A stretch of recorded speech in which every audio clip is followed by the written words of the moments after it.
Netcasts you love. From people you trust.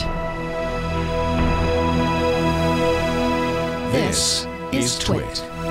Bandwidth for the Tech Guy is provided by Cachefly. CACHEFLY.com. Hi, this is Leo Laporte, and this is my Tech Guy podcast. This show originally aired on the Premier Networks on Saturday, April 29th, 2017. This is episode 1384. Enjoy. The Tech Guy podcast is brought to you by Capterra. Capterra helps you find and compare software solutions for your business needs with over 400 software categories from accounting to workflow management. Visit capterra.com/twit to start your free search today. Well, hey, how are you today? Leo Laporte here, the Tech Guy. Time to talk computers and the internet and home theater and digital photography and smartphones and smartwatches and all that jazz. 8888. Ask Leo. That's the number. 888-827-5536. Toll free from anywhere in the U.S. or Canada. Outside that area, well, you can still call us. You just have to call via Skype, via some sort of voice over the internet to reach us. 888-827-5536. You know where that is? And all the other information you need, answers to questions, links, and so forth, and including a link to our great chat room. You know where that is? I'll tell you where that is. That's on the website. Of course, that's where you put it, right? And that their website is techguylabs.com. No sign-up, no fee, just wide open. Like leaving the front door open. Just come on in. Take what you want. Leave the rest. techguylabs.com. I mentioned that so you don't have to go crazy writing stuff down. This was a big week for quarterly results. I don't know. This is not a stock investment show or a business show, so I don't. Quarterly results don't mean that much to me in terms of how a company's doing financially, but it tells you a little bit about what the company's business is and where the company's going to be looking in the future. For instance, Microsoft. They had a great quarter when it comes to the cloud. The puffy stuff was great. In fact, a lot of companies did. Cloud earnings were huge for Microsoft and Amazon and Google's parent company, Alphabet. Microsoft did not do so well, though, in the hardware category. They make actually quite nice laptops. In fact, I often feel guilty because I forget to mention that Microsoft sells Windows laptops, the Surface Pro, which is quite good. It's a weird laptop. It's a laptop that is mostly really a tablet with a kind of a suede keyboard attached. Kind of a floppy little keyboard. But people like it. People like it. So that's the Surface Pro. And then they make the Surface Book, which is a more traditional laptop, except for the weirdo hinge. And it has a weirdo hinge because it has a detachable tablet too. Microsoft continues its kind of pursuit of tablet perfection, even though I don't. Man, their research must tell them it's huge. It must tell them everybody wants to be able to tear the screen off their laptop, put it in their lap. Except I don't see people doing that often. Maybe on a factory floor, or I don't know. Do you see people using their laptop even like at a coffee shop? Or I don't see them just walking around with the tablet part. Anyway, Microsoft's all in on that. The one thing they make without a tablet is the Surface Studio, which is really cool. I have one of those. I have both a Surface Book and a Surface Studio. Don't have a Surface Pro, but the Surface Studio is cool because it's the idea of the Surface Studio is it's all-in-one like an iMac, but the screen folds down to 20 degrees like a drafting table. And it's, all of Microsoft stuff has touch and pencil stuff. It doesn't matter because it didn't do that well. I don't even know why I'm talking about it. The hardware was not a big thing for them, oddly enough. And oddly enough, hardware was really big for Google. Now, it wasn't their biggest business, but Google's advertising business is still the big business. It's a huge business for them. But interestingly, I think for the first time, really, they made a lot of money on their Pixel phones. And then remember they did the Google Home thing? they're trying to get beyond, expand beyond just being a, search and sales, advertising organization. Although, if you look at the numbers,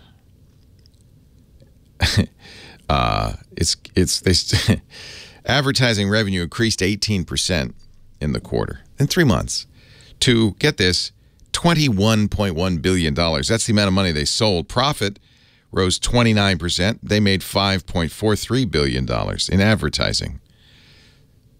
That's not bad. Nice. Almost $1 billion a month. No, wait a minute. Almost $2 billion a month. Meanwhile, the hardware stuff revenue was $3 billion in 4 months. And I don't know if they said what the profit was, but it went up 49%. And I guess that's the point, is that for the Google's phones, for some reason, are doing a bang-up business, and Microsoft's laptops aren't. Oh, why? Well, because people are buying phones instead of laptops, I guess. That might explain why Microsoft thought tablets would be huge, except they're not. Surface revenue is lower than expected in the latest quarter. But Amazon did nicely. Amazon did very well with the cloud. Amazon's the king of the cloud. Did you know that Amazon was the king? You might have thought Amazon was the king of the laundry detergent, diapers, and books, but no. Amazon's much more than a store. Amazon is, it's not. Google. What did we say? Google made almost $2 billion a month. Amazon in 3 months made $724 million in profit. It's an increase. But remember, Amazon. The guy who runs Amazon, Jeff Bezos, he has a knob in his office that he can turn. It's called profit. And sometimes he turns it up, sometimes he turns it down. In fact, famously, for 10 years, investors were getting mad at Jeff. They said, "You're not making a profit." For 10 years, he made no profit. He said, "Well, I'm investing in the business." "No, you're not making a profit." Finally, he couldn't even raise more money. He had to go borrow money. And then he made a profit because all of those fulfillment centers he built turned out to be pretty hot stuff. They helped him make a great business. But Amazon Web Services, $3.66 billion in revenue. Pretty good. Microsoft has its cloud business. They call that Azure because, the sky is blue and blue means Azure. Azure means blue in a language nobody speaks or something. It's like it's Latin, Azure. It's English. It's a color, but nobody knows how to say it. Azure? Azure? I don't know. It's a terrible name. Microsoft's not good at naming. Not really. But anyway, Azure, or Azure, business grew 93%, almost doubled from year over year. That's pretty good. And the Office software grew by 45%. Office 365. They don't sell that in a box anymore, right? You have to rent it. Good news for people who want to delete Uber. Now you can. Uber's always in the news. Every week there's another scandal or something Uber did that was dumb. Last week they got in trouble with Apple, or we found out that they had gotten in trouble with Apple earlier because Uber they were doing something more illegal with the app in the App Store. It's not allowed, I guess, in the App Store, if you're an Apple app, to uniquely identify your users, find out what the phone serial number is. You can do it, apparently. Apple didn't close that door. Well, I guess because Apple wants to be able to do it, but they're not allowed to do it. And they didn't want to get caught, so they wrote in the software, "Hey, if you're in Cupertino, pretend you don't do this." Literally. But what they didn't realize is that Apple's in more than just Cupertino. Yeah. So Apple's found out. Instead of kicking Uber out of the App Store, that's what they would have done with anybody else. They called Uber CEO Travis Kalanick onto the carpet. They brought him into Cupertino. My app doesn't work here. They brought him into Cupertino, and Tim Cook said, "Now, Travis, you know what you did." "Yes, sir." "You're not going to do that anymore, are you?" "No, sir." "All right. You're on double secret probation." And then that's all that and they didn't even, what they should have said is, "We'll let you stay in there, but you got to tell people what you did, what you're doing." But no, no, you're just on double secret probation.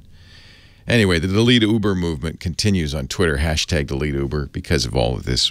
And so now you can actually, instead of, you used to have to call Uber to cancel your account. Now you can do it in the app. They also have better privacy. Well, it's about time. Hey, let's take some calls. What do you say? 8888, ask Leo. Leo Laporte, the tech guy. Double super secret probation for you, Uber. That was handy. I did what nobody does. I was using my tablet, like a tablet. Leo Laporte, the tech guy. Well, when I find myself in times of trouble, it's actually Mother Heather I call on. She comes to me, speaking words of wisdom. Heather Hammond, our phone ranger. Hello, Heather. Hey. You know, in years past, you have had to struggle on this day to park because normally you used to be downtown, and this is Petaluma's finest hour right now. We're in the small town of Northern California called Petaluma. It's famous for it was the chicken capital of Northern California for years. And you know what goes with chickens? Cock-a-doodle-doo? No. Several things, and I know where your mind's going, but I'm thinking eggs. So this was the egg capital of actually really probably the whole West for a long time. And then that was in the turn of the last century, 1900. And then became dairy. So we celebrate this each year with the famous Butter and Eggs Day going on right now. And you would normally be struggling to find a parking place right now. Instead, you just pulled right up front, got out of your fancy car. Got my spot in the shade. Yeah. Didn't have to drive up the hill. Whoops. So we're all in a good mood today because we aren't downtown. But if you're in the area, this is a good day to be in Petaluma. Anyway. A little more traffic on the freeway, too. Oh, I bet. Yeah, people coming up. Everybody's streaming into Petaluma to score some butter and eggs. Butter and eggs. Nothing like it. And the cheese. They crowned the dairy princess today. I forgot to put myself into the running. For many years, our good friend Cammie Blackstone attempted to win the approval of the Dairy Council and become Dairy Princess, but she didn't grow up on a dairy farm, and that really counted against her. It kind of, yeah. Yeah, they kind of expect you to know dairy if you're going to be the Dairy Princess. I wonder if being from Iowa gives me any credit around Yeah, Iowa's good. Corn-fed gal. Yeah, our new quarterback comes from Iowa, too. Is that right? Yeah. Oh, I didn't know that. Yeah, they just drafted a guy. Anyway, enough of that. You see, we're talking about everything but the real cause of the day, which is technology. The issues at hand. The issue at hand and how to get more better at it. So I'm not more better at grammar, but I am more better at technology. Can you tell me who I should talk to? I know you've been lining up the calls. Yeah, let's have Alan in Honolulu, the only place better than Petaluma, get mo better at texting. Oh, Alan get mo better. Thank you, Heather. Hello, Alan. Welcome. Aloha. Good morning, Leo. Aloha. Hey, I have a question, a tech question on text messaging that I need your help on. Okay. I wanted to share a comment with you on millennials not knowing how to use computers. You know, I listen to you all the time, and how everything, like you said, is migrating to smartphones. Right. And it's creating a problem because we own some retail stores that use a window-based POS system. Oh, point of sale. Yeah. A point of sale system. Yeah. For those who like don't know. Instead of a cash register. Exactly. And, you know, computers aren't perfect, and sometimes they freeze up or whatever, and you have to reboot a computer. They don't know how, do they? No. I had one guy who's 30 years old, and I said to him, you know, he tried to, whatever. I said, look, finally go down to the tower and just hold in the power button until it turns off. You know, he tried it 5 or 6 times, said it's just not working. It turned out he was turning on and off the monitor power. Had no idea that wasn't the computer. He thought the monitor was everything. And I think that's creating a real problem. There's a real disconnect in that age group because everything is moving to smartphones. Right. They have no idea how to use a computer. But that was my comment I wanted to share with you this morning. Yeah. But here is my tech question. I also am a Little League baseball coach. Oh, nice. And thank you. And so one of the things I do is I have a group text that goes out to all the parents in case there's, you know, a rain day or a change in schedule. Let me guess. And you're on an iPhone. No, opposite. Oh, I'm good. on Android. Okay. Because if you're on an iPhone, you can't group text people who are on Android, which is really silly. Oh, mine goes the opposite way. I'm an Android guy, and every one of my parents gets the text message except one who is on an iPhone. Yeah. He should get it. That's not so. It's a one-way street. Apple doesn't support group messaging to Android, but Android supports group. What messaging program are you using? I'm using the standard. The one that came with the phone. Yeah. Well, who made your phone? I have a Samsung Note 5. So using Samsung's messaging. So this is one of the things that's confusing about Android. There are about 20 different ways to send text messages. It's very frustrating. And Samsung makes their own messaging app. Google makes their own messaging app, Android Messages. There's also Hangouts. Google makes that, which does group messaging, but doesn't do SMS unless you're a Google Fi subscriber, their phone service. Then there's other programs like WhatsApp and Facebook Messenger and Signal, and I can go on and on and on. And most of those can be used for SMS messaging as well. But the fact that you're getting this group message out tells me everything's fine. Everybody's getting it, but this one guy. Can you send him an individual text? But if I individually text her, she gets it. She can text me back. There's no problem there. But she will never ever get the group message. So that's because you have other iPhone users in the I'm sure on the team. Right, and that's why I figured you and the guys in the messaging group that they would know somewhere there's a setting somewhere this person has wrong on their phone. Yeah, well, that's an interesting question. I don't think so. Why can't she get group messages?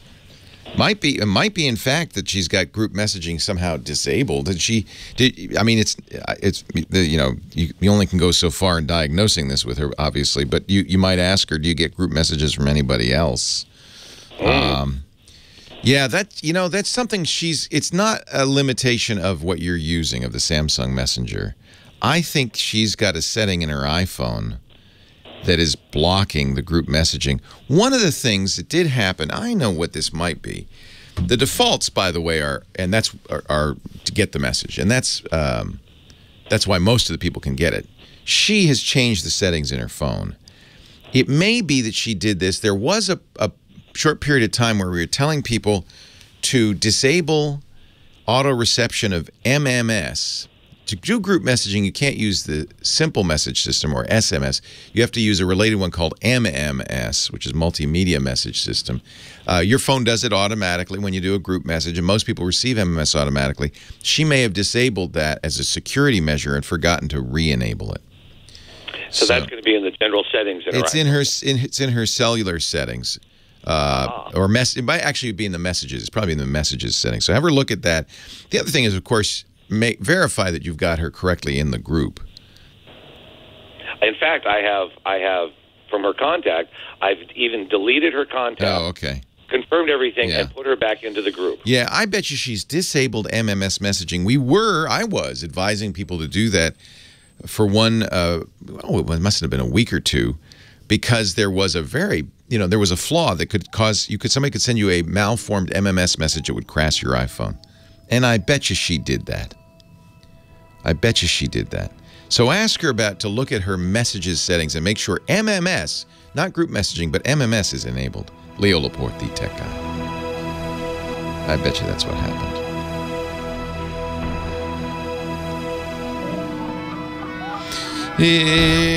What do you think? Is that what happened, chat room? It's time once again for magic music, which can indicate only one thing: the approach of Scott Wilkinson, home theater guru. I see him coming, giant screen under his arm. Hello, Scott Wilkinson. Good to see you. He's here from the Home Theater Geeks podcast, twit.tv/HTG, and, of course, from his day job, the AVS forum, where he's editor-in-chief. So I had to buy a new TV for Lisa. Uh-oh.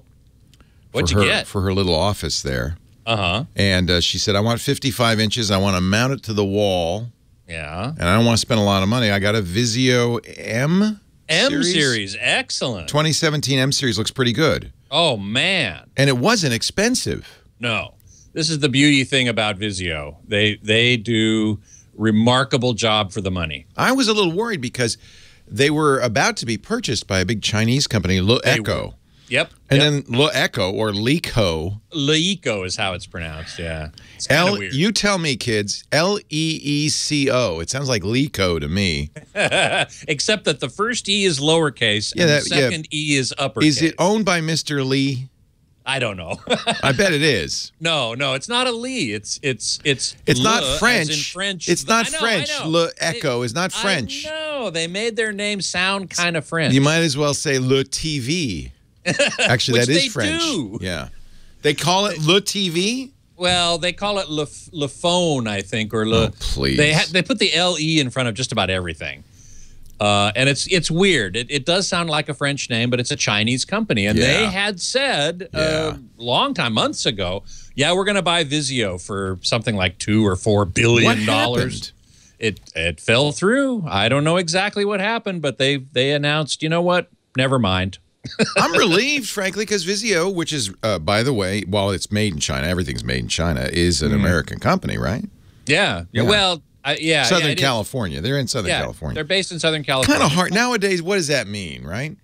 Yeah, right. I mean, if in it's the made global in China, economy, so to speak, you know, they can be anywhere. But they really do make an excellent product for the money. And the M series, which is a step down from more or less the flagship P series, is remarkable. Yeah, I love her, but I wasn't getting her a P. No, she told me not to spend so much money. But this was well under $1,000. It wasn't very expensive. For a 55-inch and high dynamic range. Yes, it's a 4K UHD. Yeah. It's got, what do you call that LED lighting that's... it's called Full Array Local Dimming, or FALD, F-A-L-D. Yeah, that. So what it means is that a lot of LCD TVs these days have their LED illumination, their backlight, so to speak, along the edge of the screen. That's called edge lighting.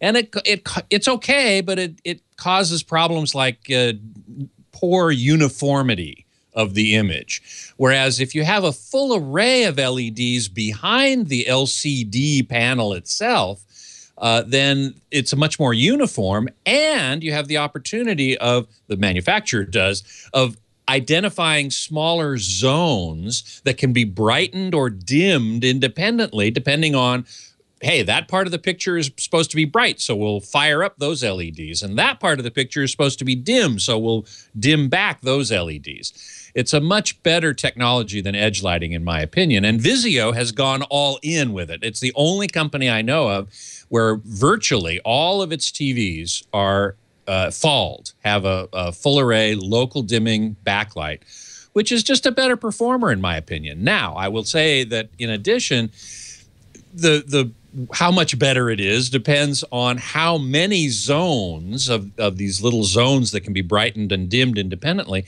how many of those are there behind the screen? The P series has 128, the M series has 64.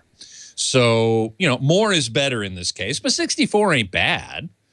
So I think the M series is a serious bargain. I mean, a serious value, I should really say. Yeah, she didn't want, you know, we have better TV. We have the, you know, the fancy LG. Oh, you have the LG OLED at home. Yeah. Yeah. Well, this is for her home office. So I thought this would be good. Oh, it's great. Okay. Fantastic. Great job. You have to consider, you know, I guess you have to kind of consider the application. You do. You do. For example, if she's going to watch TV in her office with the lights on, which she is, I'm sure, then she's going to need a brighter TV, and that really means an LCD TV, which, generally speaking, LCD TVs can get a lot brighter than OLEDs can. I just reviewed, in fact, did a first look anyway, of the new Sony OLED, which is the first company other than LG to bring out a big screen OLED into the consumer market. Sony's back, baby. Sony is back, baby. Because they make great TVs, didn't they, for years? They do. And they still do. They still do. Yeah. Okay. Like are they Bravias? Yeah, that's their sort of overarching brand name, just like let's see, Bravia. Oh, I can't think of the other ones off the top of my head, but some company. Oh, Sharp had Aquos. Remember that? Right. So there are these most companies like Vizio. They have a letter and numbers. Yeah, but, exactly. But Sony's always liked having, the Grand Vega. Remember that? Yeah, exactly. I remember the Grand Vega, spelled W. With a W, because I know. why not? But that's how they pronounced it. Right. Anyway, the Sony OLED is wonderful, but the 55-inch is like $4,000. Yeah, wow. And it gets up to the point I was going to make was that its peak brightness in HDR, high dynamic range, is about almost 700 nits, or candelas per meter squared. This is a measure of how bright it is. LCDs can easily get twice that and more. So if you're in a bright room, then an LCD is probably the way you should be thinking. If you have a more light-controlled room, such as your room where you have your LG OLED, then an OLED is perfectly fine. That's the home theater. Right, yeah, exactly. Right. Now, OLED is also more expensive, as you can see. This was only $700 or $800. It was $700 or $800 for a 55-inch. Yeah. High dynamic range, 4K, streaming, lots of smart TV features. Well, that was the other thing, because we're thinking, we'll see how this goes, of becoming cord cutters. Ooh. Which means eliminating cable. Yep, and satellite. We'll obviously have to have some sort of internet. Might be from the cable company, so there's that. Yeah. And then looking at something like Google's new YouTube TV has our local channels on it. It's really? only in 5 markets, but in LA, San Francisco, I can't remember the others, Dallas, it can get the locals. Right. So. And this is a new thing coming along. That's $35 a month, and then $15 a month for HBO. That's $50, and then $15 for Showtime. That's $45. Pretty soon it adds up. Pretty soon it adds up. Yeah, exactly right. But I wanted her to have a smart TV so that she could Chromecast and do those, do those other things. So. Which the Vizio is all over Chromecast. Yeah. Seriously. Now, when they say cast capable, is that Chromecast? Yeah, in their case, it is Chromecast. What used to be Google Cast. Yeah. And that's kind of confusing, because there is a device called a Chromecast as well, which Google sells and plugs into the back of the TV. Exactly, and it's a little streaming box. That's $35. I could buy one of those. Yeah, I guess or more $60 for the 4K Ultra HD and high dynamic range one, which I just got and I'm about to start looking at. I think it should be really great. Well, when the time comes, I will come to you. Please do. And ask you for your. Are you a cord cutter? No, you get channels. No, I have satellite. Yeah, and then you live in a metro. We are so far from the metro, we can't get over the air signals. Oh, that's too bad. Yeah. So, but that's fine. I figured out how we can get around it. Anyway, I was thinking of doing that this summer as an experiment. Cool. And also to see how loud the teenager screams. That's always fun. Scott Wilkinson, Home Theater Geek. You'll find his podcast at our podcast network, twit.tv/HTG. He's also at the AVS Forum, avsforum.com, and joins us each week right here. Leo Laporte, the tech guy. There is not Chromecast on the LG OLED, but I just added the $60 4K Chromecast to it. Oh, all right. You did? Okay. Yeah. Oh, yeah. So In fact, I told you I had to upgrade everything to 4K. Nothing worked. That's right. A new receiver, new everything. All right. Let us arrange this, and it's all yours. Thank you. And I'm happy to stick around for the top of the hour as well. Oh, bless you, my friend. Thank you. Web7789 says 65-inch model available. Price? Are you talking about the M series or the Sony OLED? That would be my question for that. They are both available. The 65-inch OLED is $6,000. The 65-inch M series, I haven't looked lately, but I could easily do that. So I'm going to try and find out what that is. Vizio M series. Let's see here. 55-inch. No, I want a 65. They could probably Google that for themselves now, Scott. Well, they could. It's true. Well, I'm seeing $1,400. That's what I'm looking at. So, you spent what, $700, $800? Yeah. I can't remember exactly. Something like that. So I wouldn't be surprised. The 65-inch would be a little over $1,000. In the P series, the 55 is $1,000. They have a 60, I believe, which is $1,500, and a 65 is $2,000. What am I not getting by going M instead of P? You're getting fewer local dimming zones is basically it. And that, depending on the content, you know, if you have a very small area of really brightness in one of those zones, then when the M series zone lights up to get that high brightness in there, you'll see some haloing around it. In other words, the more zones you have, and by extension, the smaller those zones are, the less haloing you will see on certain types of content. But I don't think it's really a big deal. Certainly in your case, with, you know, an office TV, there's absolutely no reason to spend. She just wants to watch the Niners. Yeah, well, there you go. That won't be a problem because it's all bright, right? Watching a football game is during the day anyway. Yeah, I mean, she's going to watch a movie. We'll watch it in the other room, I'm sure. Yeah, exactly. Exactly. I mean, let me put it this way. I hope she's not listening right now because I love her dearly. I went into the gym this morning and she's watching Homeland, which she's catching up on. I've seen already. I said, honey, doesn't that picture look funny to you? It's all zoomed and stretched. You're watching the SD version. Oh, man. She said, I can't tell it. It's fine. I'm not really paying attention. I said, honey, there's an HD version on this thing. Right. Oh, she is listening. She just texted me. Sorry. But I'm just saying that if and that's fine. If she doesn't care that, you know, for something like that, she's going to love this Vizio. Oh, yeah. Oh, yeah. Probably looks great in SD.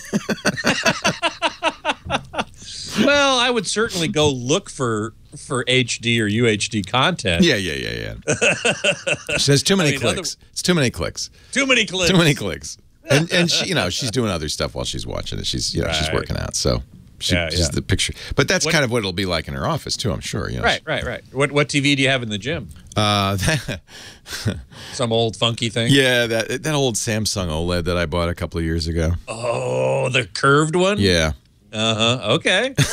It's a good TV. It's 1080p, I think. It's a good TV. It's not 4K. It's a good TV, but it it got replaced, TV. right? So it went to the gym. Right. All right, you're gonna hang around for the top. Yep, happy to. Thank you, my friend. Leo Laporte, the tech guy, 8888. Ask Leo. Steve in Woodland Hills. Hello, Steve. Leo Laporte here.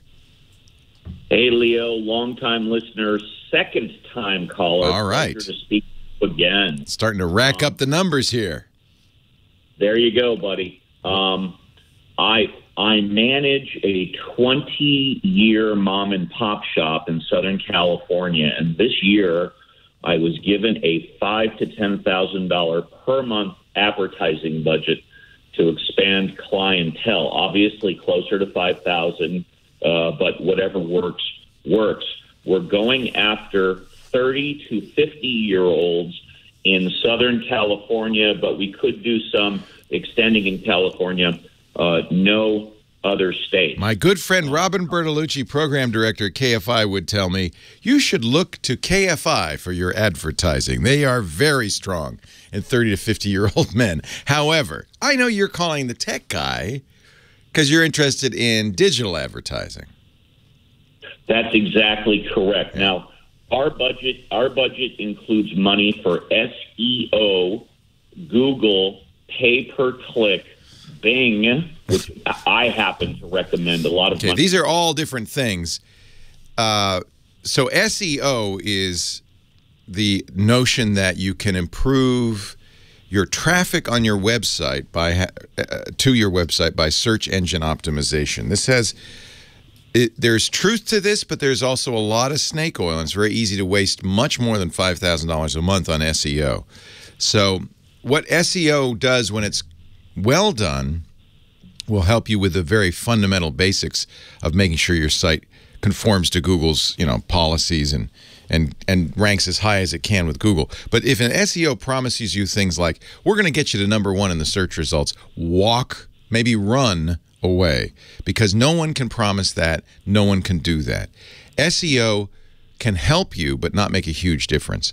I would separate your SEO budget from your ad budget. They're two different things. SEO means you're going to rank higher in the rankings. Your ad budget is designed to get more traffic to your website. Is that correct? Yes, that is correct. So I wouldn't waste a lot of money on Bing, only because Bing is, look at the market share of Bing compared to Google. Your Google ads are going to hit more of your potential audience. Now, if you think that the age group you're targeting is going to be more likely to use Bing, then, you know, and it might, because it's an older age group, less sophisticated, they might be using Windows and Bing is the default search engine, so that may happen.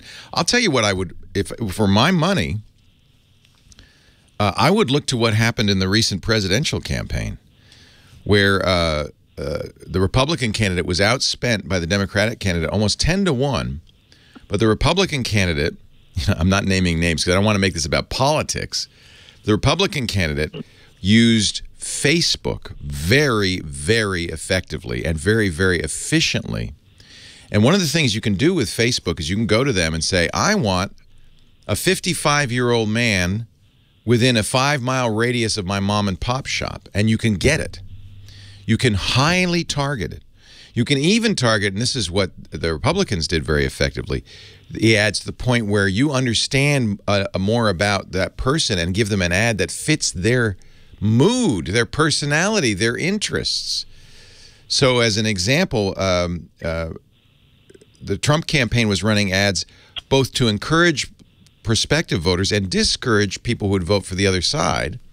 And they were targeting ads at people based on demographic information provided to them by Facebook. Facebook knows a lot, including political affiliation, about everybody. If you've ever taken a Facebook quiz, who hasn't? Everybody has, right? Don't. The point of the Facebook quiz is not to find out which Game of Thrones character you are. The point of the quiz is to gather demographic information about you. And as soon as you give the quiz permission, you give them access to your profile, your friends' profiles. It is a very effective tool used by a company, among others, in Britain called Cambridge Analytica, which was hired. Actually, Donald Trump delegated to his son-in-law, Jared Kushner, this job. He set up an operation in San Antonio that was entirely dedicated to Facebook advertising buys, and it was amazingly effective. And I think this exact same technique is very valuable for. Do you have a mailing list, for instance? Yes, we do. But I do want to ask you. Well, let me before you do, let me give you, and then you can ask anything you want. One of the things you can do to Facebook is you can give them your mailing list and say, look, these people are already our prime customers. They subscribe to our mailing list. Do you have another 5,000 people who demographically match this group, who in interests match this group, who would be most likely devoted customers if they knew about our business? And Facebook will put your ads in front of those people. That's the kind of targeting no one else can do. And that's why Facebook is getting the lion's share of advertising right now. They're growing so fast. You heard me talk at the beginning there about Google growing 18%. Facebook's growing twice that rate. Okay, now go ahead, ask a question. Thank you very much.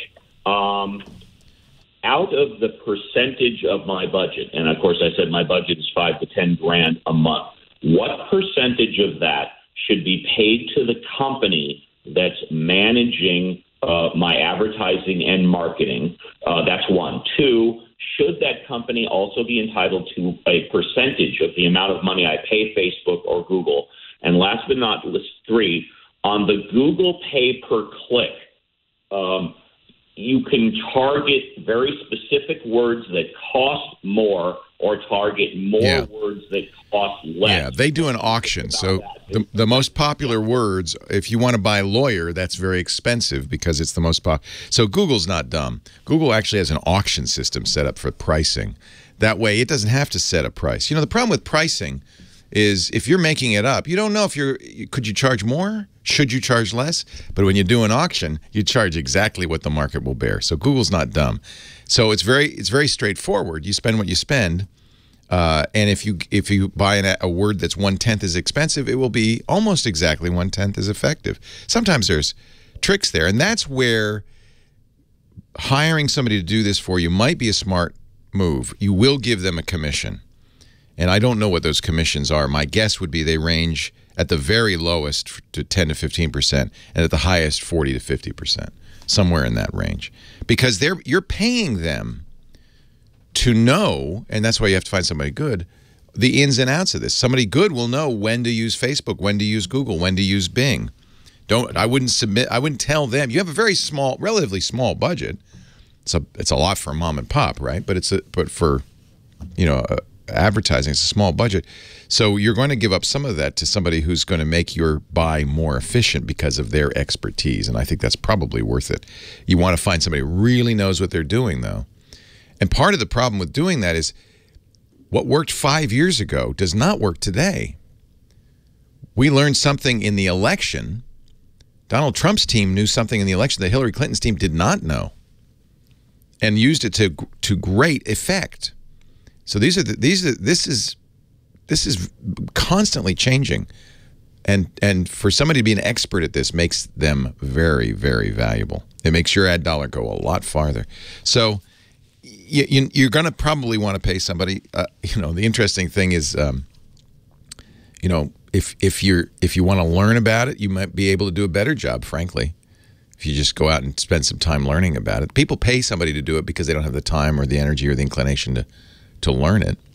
I think you can learn it because this stuff it's changing every month, every minute, something new. I think it's really interesting. And there are lots of books out there, but again, because of the lead time with books, a lot of times they're out of date. There are websites like Search Engine Land, which is run by a friend of mine, Danny Sullivan. It's a site for SEOs and people who want to understand search engine. He also runs Marketing Engine Land. Those are great resources for day-to-day information. Google's a great information itself. It has a lot of information about buying AdSense and AdWords, although it's going to be a little bit self-serving. Facebook also a great resource. I'm very curious. This is an art. It's a science, but it's also an art, and I think I'm very curious how you do with it. So stay in touch. I'd love to hear how it works for you, Steve. And I think if done right, $5,000 can go a long way. Let's put it this way: it should easily pay for itself several times over if you do it right. Easily generate 4 times that amount of business, I would guess. We live in a very interesting time. And, of course, buy some ads on KFI, our local affiliate in your area. They're good, too. Very effective, very effective. 8888 Ask You. I would bet now, I'm not sure, but I would bet now that a good sales consultant at a radio station would know a lot about how to use your budget in general, right? Leo Laporte, the tech guy.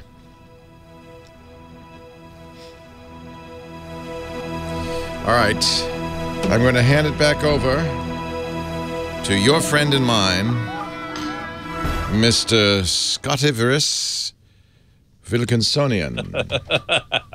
Is that my Latin name? Scottivorous, yes. King of the sackbutt. King of the sackbutt. Hey, indeed. I was going to maybe go out to the fair again and play some sackbutt with my buddies. I think they closed our local Renaissance Fair. It used to be up here at Black Point, and I don't see it anymore. Well, no, they moved it. It's now out at Casa de Fruta. Oh, okay. Which is kind of far for you. But, yeah, it's a bit of a drive. But it was much nicer at Black Point. Oh, man, I used to play the Black Point Fair all the time, and it was so good. I really enjoyed it. That was in the heyday. The Renaissance, if you will, of the Renaissance Fair. Indeed. Yes, indeed. No, now it used to be in, I think, Vallejo for a while, and then it's out past Watsonville on Highway 152, Casa de Fruta. Have you ever been there? Oh, I guess Leo went to do something else. A jammin' man. Man after my own heart. I'm a jammin' man, too. Mentions that I mentioned last week my preference between the Sony X900E and the Samsung MU8000. But I got cut off. Could I elaborate? Well, I haven't really seen either of them in a critical environment. So it's difficult for me to say. Generally speaking, I really like Sony's processing. So they're both edge lit, which I was talking about earlier, edge lighting, which is where the LEDs are on the edge of the screen. I prefer full array local dimming much more than edge lighting, and both of these are edge lit, so I'm not that keen on either of them. They're both about the same in terms of high dynamic range performance. They'll do HDR10. But they won't do anything else, I think. The Sony 900E does not have their super duper top of the line X1 Extreme processor. So they can't do Dolby Vision. I don't think they'll even get an upgrade to HLG. They might. Samsung certainly only does HDR10, but the interesting thing with Samsung is they just announced that I believe the MU series is going to have the next generation of HDR10 called HDR10 Plus. And HDR10 Plus adds what's called dynamic metadata.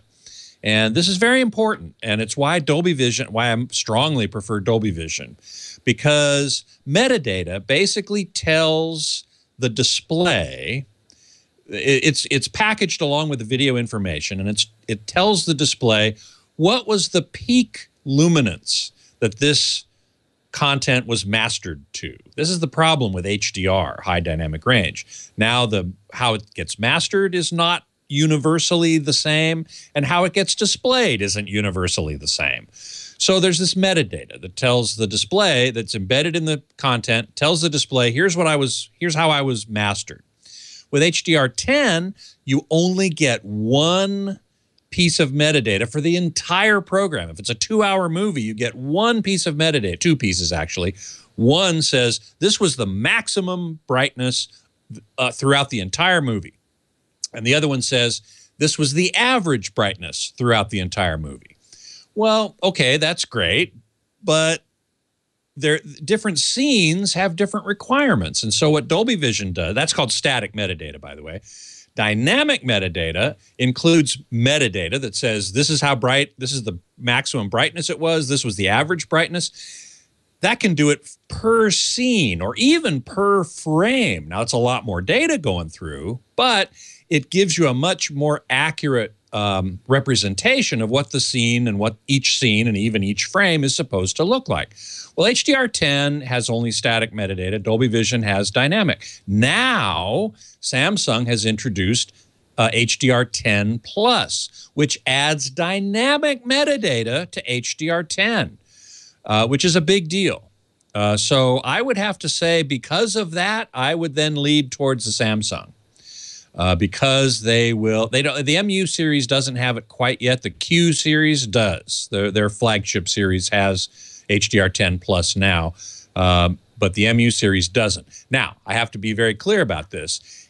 HDR10 Plus, with its dynamic metadata, is only available on the Samsung TV via its internal streaming apps, and the only streaming provider that is doing it or will do it so far announced is Amazon Instant Video. So you're not going to see the benefit of it except from Amazon. Plus, it can't be transmitted over HDMI until we have HDMI 2.1, which was announced, but it has not been released yet. And there are no TVs or any other devices that implement it because there are no chips, because the spec isn't done yet. It's almost done. And in fact, as soon as it is done, I will have one of the HDMI guys on my podcast to talk about it. But they want to wait until it's actually released. The spec is final, released, ready to go, so we can talk about it. But what it does, one of the things HDR10, well, I should say HDMI 2.1 does is it increases the bandwidth, the bit rate at which data can flow through the cable, which is required for HDR10 Plus, for this dynamic metadata over HDR10. Now, what's really interesting is that Dolby Vision, which also uses dynamic metadata, does not require HDMI 2.1. You can send it along HDMI 2.0 or even possibly 1.4, older forms of HDMI. because the metadata is embedded in a different way, and it does not require as much bandwidth. So I find that very interesting. Neither of the TVs you talked about, though, do Dolby Vision, and I really like Dolby Vision. So to get dynamic metadata using the current HDMI standard that TVs now have, and Ultra HD Blu-ray players and streaming boxes and so on, you need to get a TV that will support it, and neither of those TVs will support it. So that was kind of a long meandering thing around it. Steve P. said he looked at the Sony X900. Oh, damn, the thing. Sorry, my chat room just jumped and I can't find it anymore. CO Bra says, basically, I'm saying just get a TV that'll do both HDR10 and Dolby Vision. That's what I'm saying. To put it succinctly, that's exactly what I'm saying. I would prefer to see, I would prefer to get a TV with as many HDR formats implemented as possible, because I see them exactly like I do the audio formats, like Dolby Digital, DTS, DTSX, That's Dolby Hamilton. Atmos. I'm sorry. That's okay. I turned on the mic. Oh, you turned on the mic. Yes, That's fine. I'm getting ready. Anyway, I prefer that, because then you can you can display whatever comes its way. That's what I'm saying. Well, hey, how are you today? Leo Laporte's here, the tech guy. Yes, I am the answer to all your technology woes. Well, not really. I'll do my best, though. 8888 Ask Leo. That's the phone number. 888-827-5536. That's toll-free from anywhere in the U.S. or Canada. Outside that area, you can still call us. Just use Skype. 888-827-5536. Website, techguylabs.com.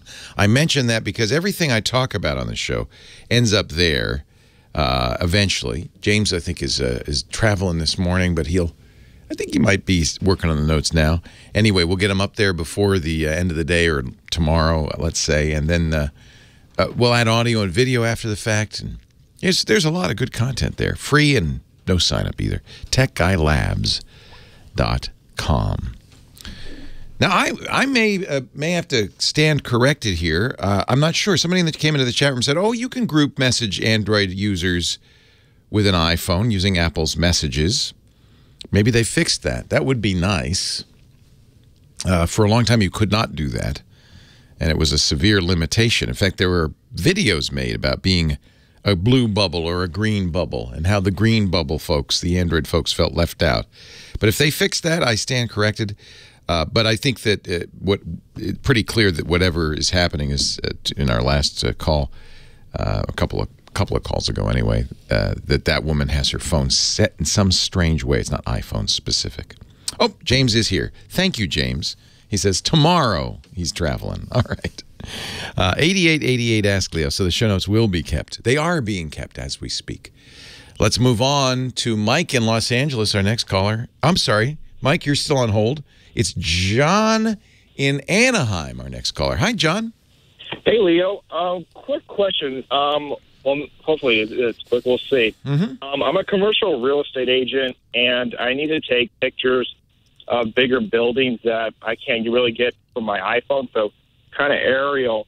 And I was looking online to see what kind of drones there were.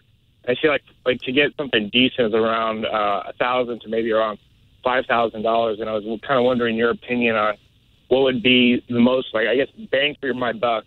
Are you going to be flying it, or are you going to hire a professional? Probably I'll be flying it myself. Okay.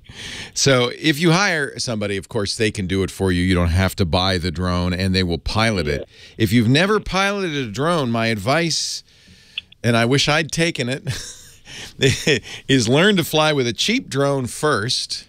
Because if you do buy an expensive drone, which you'll probably want for the best quality photos, and you lose it, that's a real sad thing. And I've wept those tears. First drone I ever flew, this advice comes to me from my personal drone guru, who happens to be a Jesuit priest. We call him the drone father, and or the quad father. And he said, get a $49 drone on Amazon and practice with that, because you will crash it. you will have problems. They're actually harder to fly than modern drones, which have a lot of technology to keep you from crashing. So I flew that one into the sky, never saw it again. But I thought, no, that's good enough. I've learned. And I went out and bought a $500 drone from Parrot. They call it the Bebop. They said anybody could fly this. You just push button. You can't go wrong. Crashed into immediately and broke one of the wings, and now it won't even fly sideways. So practice with a cheap one. And then the one everybody uses is the DJI Phantom. Okay. That's the best choice out there, and they make a variety of them in a variety of prices. You're not worried so much about video, I take it, or are you? Not so much video, mostly just pictures. Yeah. The Phantoms they've been doing this the longest time. They have really excellent capabilities. There's a variety of series, so you can buy the one that fits your needs specifically. They range anywhere from 500 to thousands. Yeah. And then the other company that really kind of started this whole thing is Parrot, Parrotar. And the Parrot AR drones were the first drones to be controlled with iPhones, first drones to kind of have self-righting mechanisms. They're very good. And they make a drone called the Bebop. That's the one I flew into a tree. That is a very nice quadcopter. I really like it. Okay. But the key for I'll tell you why I like let me just make sure they're still selling the Bebop, because they may have, yeah, they are. The Bebop has a nice feature. It's got a very high-quality camera. Normally, there's two ways to take pictures with a drone. One is to have a mechanism that pan, tilts, and zooms the camera. So you get the drone in position, and then you maneuver the camera to get the shot you want. The Bebop is kind of cool. It has a fixed camera, but it's very high resolution. And what you end up doing is panning around within the field of view of the camera. The camera is very wide angle, high resolution. And so you can get great shots without having to move the camera around. And that gives you, it makes it easier to maneuver. It lowers the price. Now, remember that if you're using this for commercial purposes, you have to register it with the Federal Aviation Administration. You have to pass a course. Yeah. So that's another reason why you might want to just hire somebody if you're not going to do it all the time. On the other hand, it's a really fun hobby. And you know, my friend Trey Ratcliffe, who's a drone guru as well as a high dynamic range photography guru, is a brilliant photographer. He loves the DJI, by the way. That's what he uses.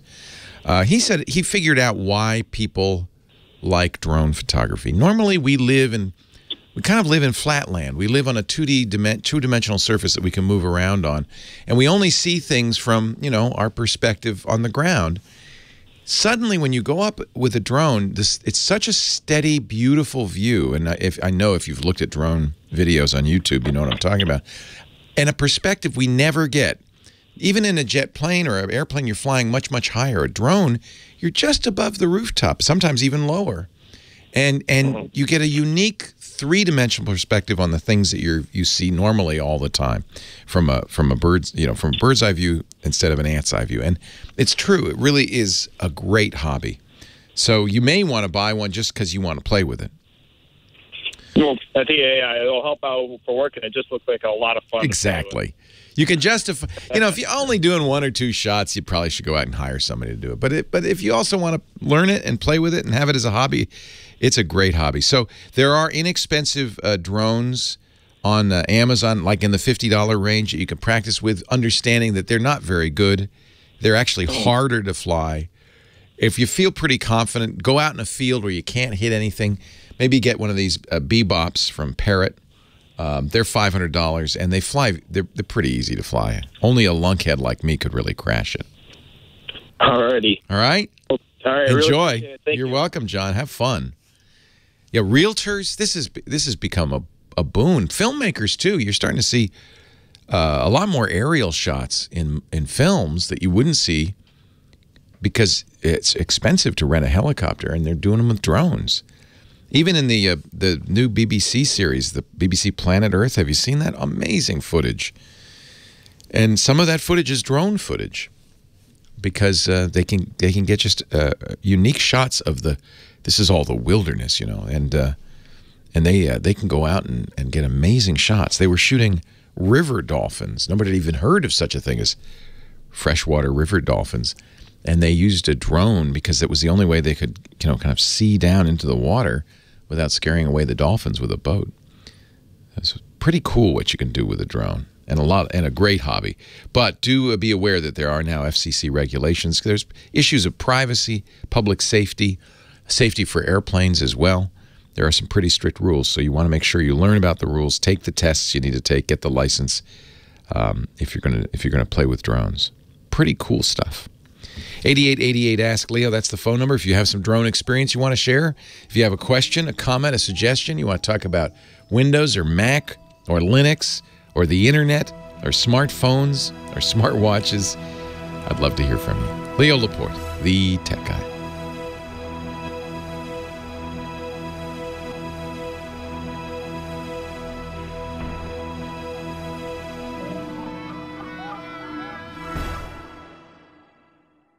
Leo Laporte, the tech guy, 8888 Ask Leo.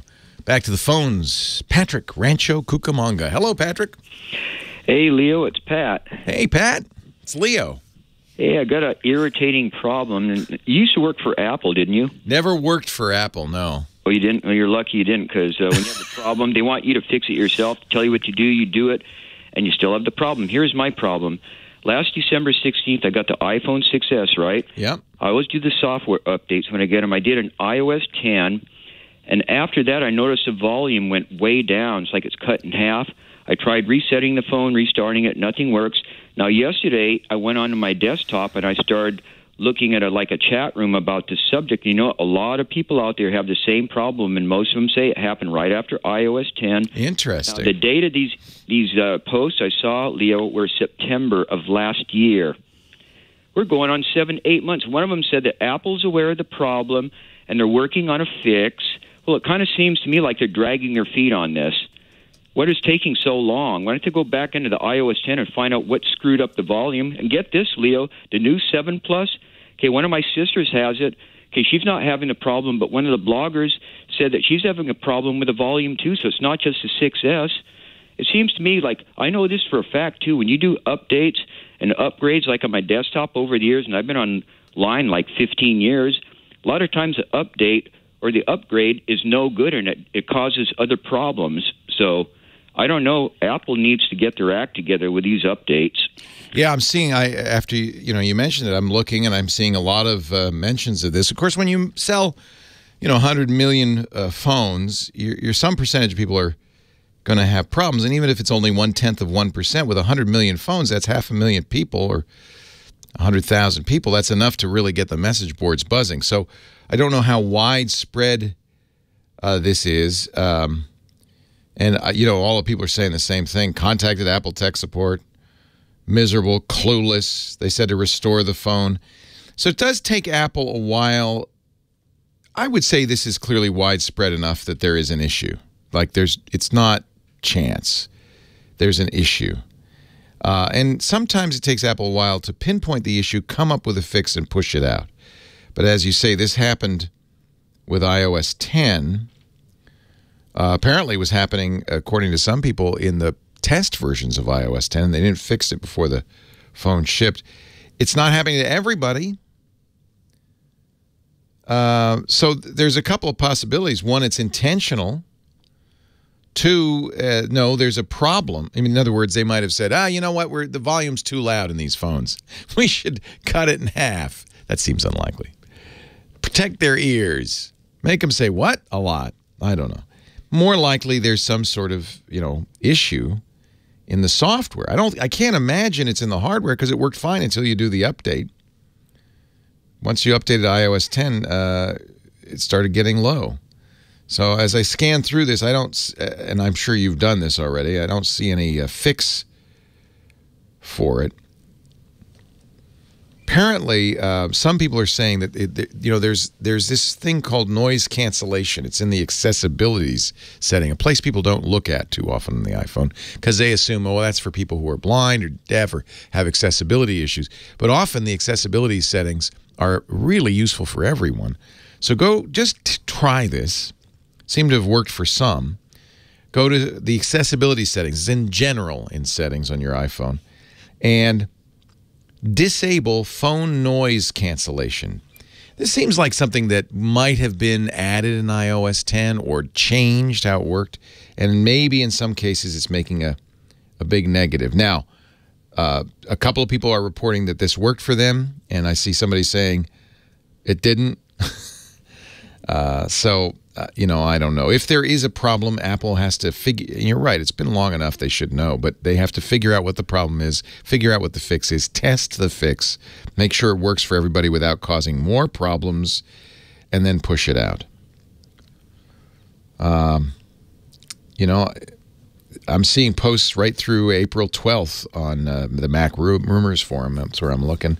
The Apple Support Forum, similar things. This has clearly not been fixed.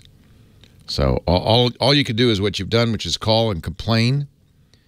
Call a national radio show and complain. Boy, I'm seeing pages where they say here's how you fix it. And that's that phone noise cancellation thing. But other than that, I don't know what else to do. If you maybe try a earbuds or a Bluetooth headset, see if it's bad there too. And then submit feedback. We'll put a link in the show notes to the Apple feedback form. Say this is a bug. The problem with Apple is it's simultaneously a strength and weakness. They're the only people who make iPhones. They're the only people who make Macs. They're the only people who make iPads. When you buy Windows or you buy Android, there are many manufacturers you can choose from. And when one manufacturer doesn't do a good job, there's somewhere else to go. That's not the case with the iPhone. You can only get it from Apple, and it's Apple's way or the highway. And if Apple decides that, just turn it up, live with it, or whatever, there's no recourse. I guess you could sue them. But because there's no competition for Apple, there's no other company, you just got to, wait until they fix it. And hope that they do. And keep being a squeaky wheel for sure. Hey, let's say hello to my good friend and personal chat room physician, Dr. Mom on the line. Hi, Dr. Mom.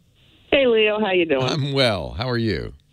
Oh, I'm fine. I'm not smelling the tar on the roof like you are. Oh, man. They decided to tar the roof on the building. And, of course, they're not going to do it during the workday, right? They're only going to do it on the weekends when no one's here. Except I'm in here. Okay, sorry. Well, that's what Febreze is for. Oh, that's what a gas mask is for. Just about. Dr. Mom, you're a physician. Isn't isn't that toxic? The smell from tar? Is that toxic? Yeah, it's petroleum byproduct. Yeah, I don't want to breathe that. They shouldn't be doing it while people are in the building, but No, they have to do it during only on the weekends when no one's here. They also tar the streets and people are around. I know. There's kind of a limit to. Hey, you know what? I feel for the person who has to do it. That's one of the worst jobs out there. Yep. Working with tar. No, there are worse things you can work with than tar. Okay, I don't want to know. No, you don't. I do not want to know. What can I do for you, Lil? Okay, I made a huge mistake. I'm an editor on a peer-reviewed scientific journal. And while we were having an editorial meeting, I said, we need to get social media. We need to get some people seeing this, more interaction stuff. And then I went out of the room to get a cup of coffee. Uh-oh. And of course, you know what happened. I don't know. They started a Facebook page? I don't know what.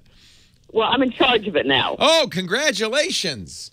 I already set up the Twitter site. Unfortunately, the journal's name is JPen. Oh, yeah. And I couldn't get that because that's a porn site. Hey, you know what? What you're learning is something that many of us have known for years. Everything is a porn site. All the good names are taken. Hang on, Dr. Mom. We're going to take a break. We'll come back, and I'll help you with that. And also, I want to know how you like your new phone. I hear you got one. Leo Laporte, the tech guy.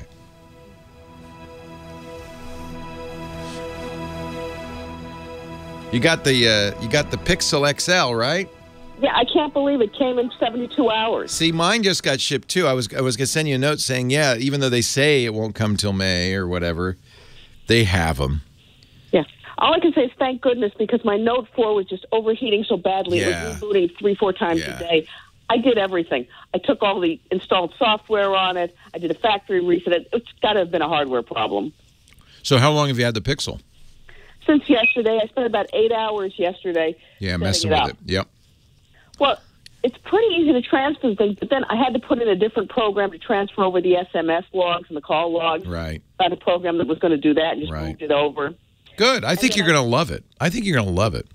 Yeah. And then I used Nova Launcher, so I had, once all the apps were reinstalled, I just took the file. Isn't that great? The backup. Yep. Great. And then, boom, I'm in business. I back up my launcher settings to Google Drive, so because I set up so many different Android phones.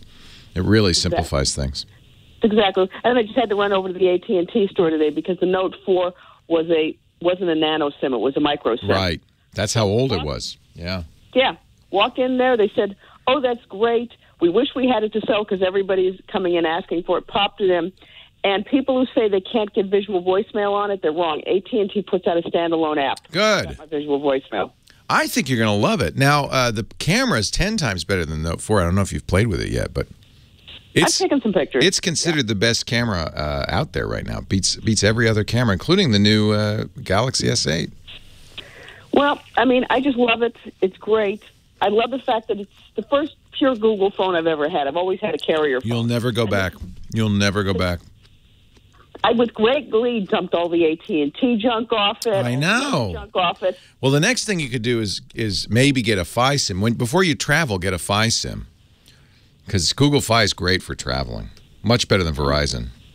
Well, I'm an AT&T, same thing. Oh, you're AT&T, that's right. Yeah. Yeah, I've got Google Voice on this, too, because this way I have two phone numbers on the one call. I use Google Voice for work. Patients call me on that, and I use the regular line for my friends and stuff. It's perfect. Yep.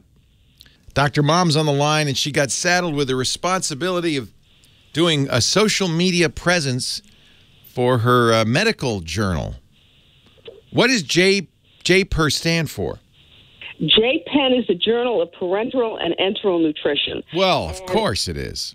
Right. It's basically a hard science journal. We talk about, new technologies. One of the big technologies coming out right now, I don't know if you've heard about something called the microbiome, which is the realization that the normal gut flora, normal gut bacteria, is good for you. And a lot of the stuff we're doing, the processed foods and things we're eating, are messing with it. Yes. Well, I think we're learning more and more about that kilogram mass in our tummies. It actually determines some of our personality and certainly our health. Oh, yeah. But what happened was I'm on the editorial board, and we really had no social presence anywhere, even to let people who were subscribers and stuff know the journal's coming out, et cetera. Yeah. So I said, well, why don't we have a Twitter page for announcements, a Facebook page? Then I went out of the room to get a cup of coffee. Now it's your job, Lil. So really, the whole key on a social media presence, you're absolutely right. I don't care what you're doing. A social media presence is always of value, but the whole key is it needs to be staffed. It's like saying, well, let's start a blog, and if nobody's going to put posts up there, well, it doesn't really matter, does it? I think I'm the entire staff, at least for now. I already congratulations. Does JPEN have a website? It's part of, the overall organization is called ASPEN, the American Society for Parenteral and Enteral Nutrition.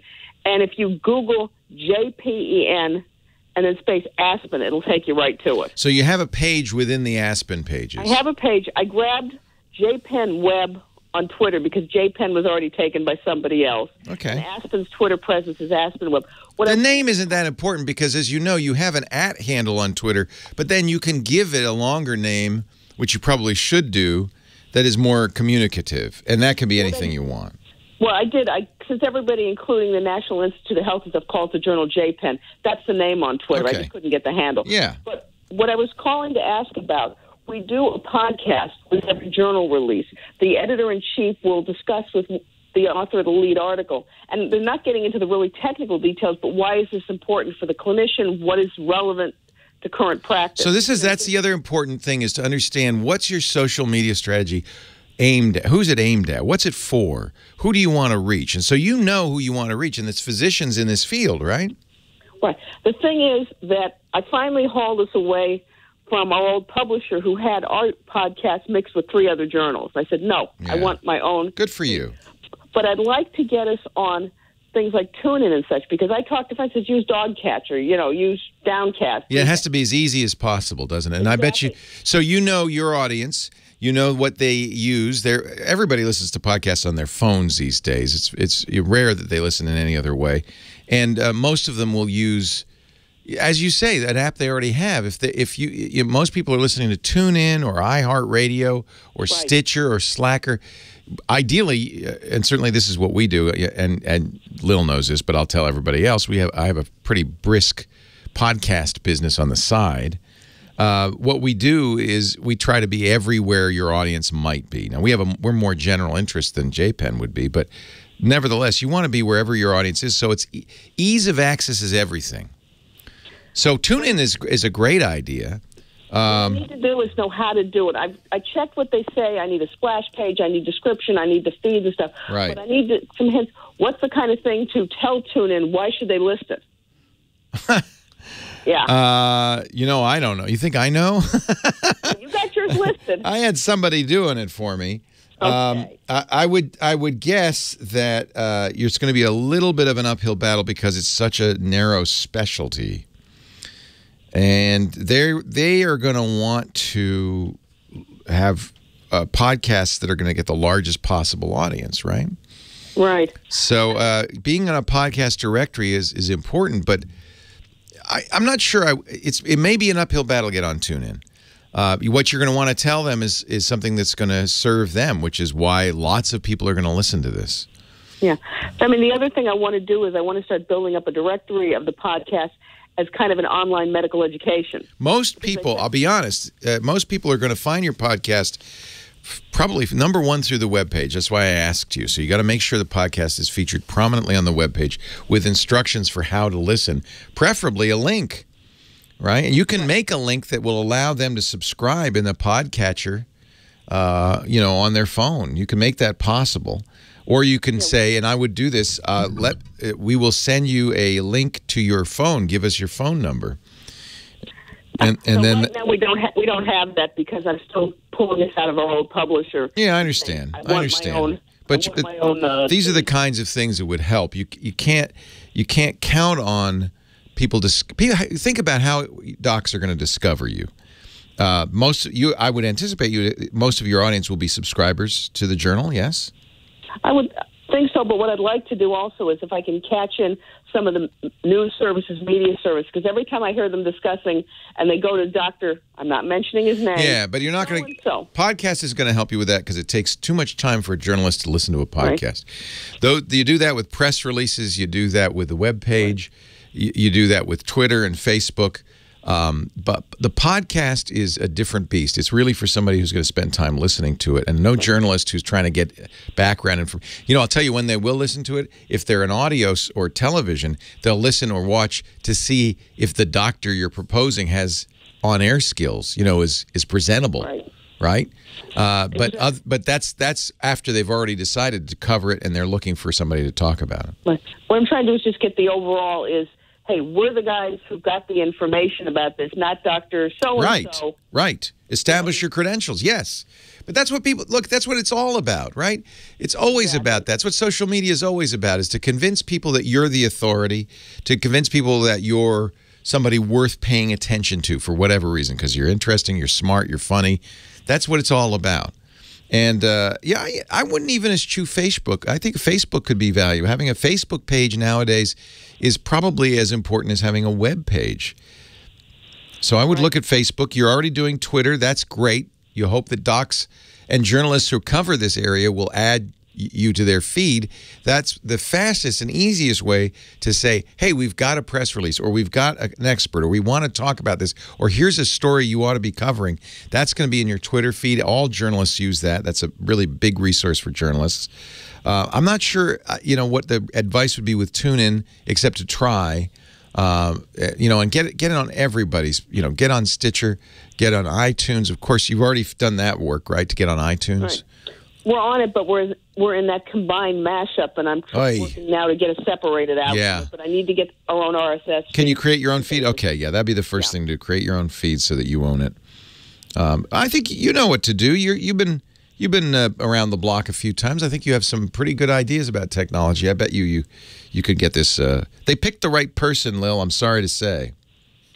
I guess that's what you get for going out of the room for a cup of coffee. Congratulations, you own it. Exactly. Somebody's saying an RSS feed. I don't know about that. I guess that's still valuable. Certainly for a podcast it is, but even for your journal, maybe. I think the right thing to do is you've already done it, and I would also consider Facebook as in addition to Twitter. Oh, I'm trying to get that. I just have to get the higher up permission to set up. Of course you do. I know. So you like your new Dr. Mom replaced her worn out Note 4 with a Pixel XL. She was able to get it pretty quickly from Google. You like it? So far, it's been absolutely great. I mean, it's the usual setup. That Easy Transfer didn't transfer everything. It didn't transfer. No, new phone, it's always a little bit of a pain, but I think you'll like it. Leo Laporte, the tech guy.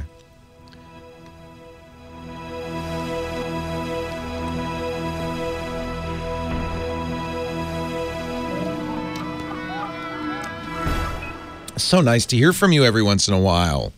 In a medium other than text. And me yelling at you to go eat something. Oh, I take it with a grain of salt. Oh. Literally, I put salt in my bone broth. Ha ha! Our show today brought to you by a really great resource I want everybody to know about, Capterra. I told them you should really get on the Tech Guy show. Because I get these calls all the time. My company, my boss said, all right, we need to find the best, medical practice software, and it's your job. Or we need an accounting system, and it's your job. Or we need to know what the best, office solution, and it's your job. If you're looking for software for your business, what do you do when you get that assignment? You Google it? Is that really working for you? Now you got to go to a lot of different pages, look a lot. You don't know what the features are. You can't compare. Capterra is the solution. This is a completely free to use directory of software solutions, 400 categories from app development, business continuity, content marketing. Actually, I should have told Dr. Mom about this. This would be perfect for her. File sharing, human resources, web analytics. 30,000 software solutions. They're all there with verified user reviews, so you could trust the reviews. Really, that's a big part of it, these verified user reviews. But you also have checkboxes. So if you're looking at medical practice, you could say, do I have to take multiple doctors? Yes or no? There's checkboxes. It takes insurance, helps with insurance. And you just check the features you want. You can either take a look at 4 or 5 packages and compare them side by side to see what they do. It's great. Small businesses use this. Large businesses use this. Capterra is the best way to find the right software solution. So if you've been going to Google and Googling it, that is the most inefficient way. Find your software solution at Capterra.com/twit. Capterra.com/twit. Website building, customer service, project management, anything you might use in business. There's a program for that. There's usually many programs for that. Here's how you find out which one is right for you. And this is absolutely free. There's no obligation. You don't need to register. You go there and you use it. And I just wanted everybody to know about it. Do what you do better and let Capterra help you find the software you need to do it. Join the millions who use Capterra every month to find software solutions for their businesses. It's Capterra, Capterra.com/twit, and start your free software. Just use it. Just try it. Give it a shot. Start your free software search today. But if you do me a favor, go through our special URL. That way they know you heard it on the show. Capterra.com/twit. Capterra.com/twit. They're really great. Nice people with a service that really is a boon. It'll also probably save me some calls, because people often call and say, all right, you're the tech guy. What's the best business software for banks? And I don't know. You look at Capterra. Capterra.com/twit. Leo Laporte, the tech guy. 8888 Ask Leo. The phone number, Mike in Granada Hills, California. Hello, Mike. Hi, Leo. How are you? I'm well. How are you? I'm doing pretty good, thank you. I just started to do online banking, and I use Google Chrome Yep. And I clear browsing every time I use it. But I'm told that Google still has all of my account numbers, and I wonder if there's any way to delete them, or should I use a safer server? You're just fine. Google does not have your account numbers. That's not saved at Google. You're fine. Are you saving your passwords in the browser? Is that what you're doing? No, I don't save anything. Okay. The only way Google would have access to anything is if you decided to, and it's not a risky thing, but I don't recommend it. Save the passwords in the browser. You know how browsers will say, "Hey, I see you just created a password for a new site. You want me to save that for you?" Say no. Turn that feature off, only because it'll save it in the browser, and then in order for Google to get access to it, you'd have to synchronize it to say, "I want to synchronize my bookmarks," and at that point, it would be stored on Google's servers. Not that they would necessarily do anything with it, but that would be the one way that they would get access to it. You don't even have to clear out your browser each time. Internet banking is safe. Google is not trying to get your bank account numbers. Believe me, that's the kind of thing a crook does, a criminal does. They are not a criminal enterprise.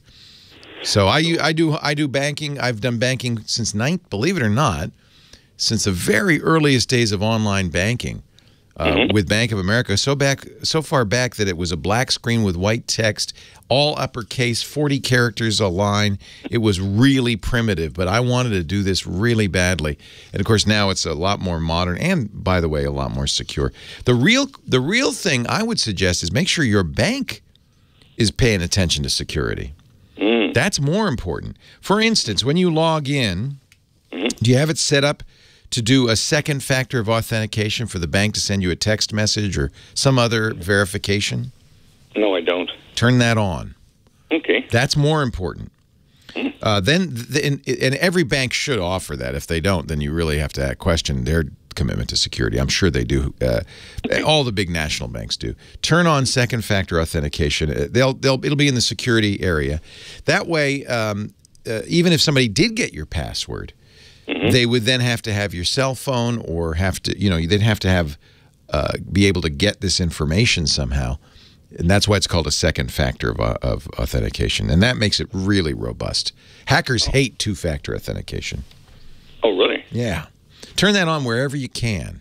It's a little, there's a trade-off. There's a balance between security and convenience. Security is fundamentally inconvenient, but it's worth a little bit extra inconvenience to significantly improve your security, and that's one of the things. Since you're doing all those other things, that's one more thing I would do. I agree. Well, thank you very much. You're welcome, and have no fear. It's very safe. I do all my financial transactions on my computer. I feel Chrome is a very good choice. Google is not a criminal enterprise. It is not trying to gather your passwords, believe me. I think there'd be quite a hue and cry if Google started breaking into bank accounts. I don't think they need to be honest with you.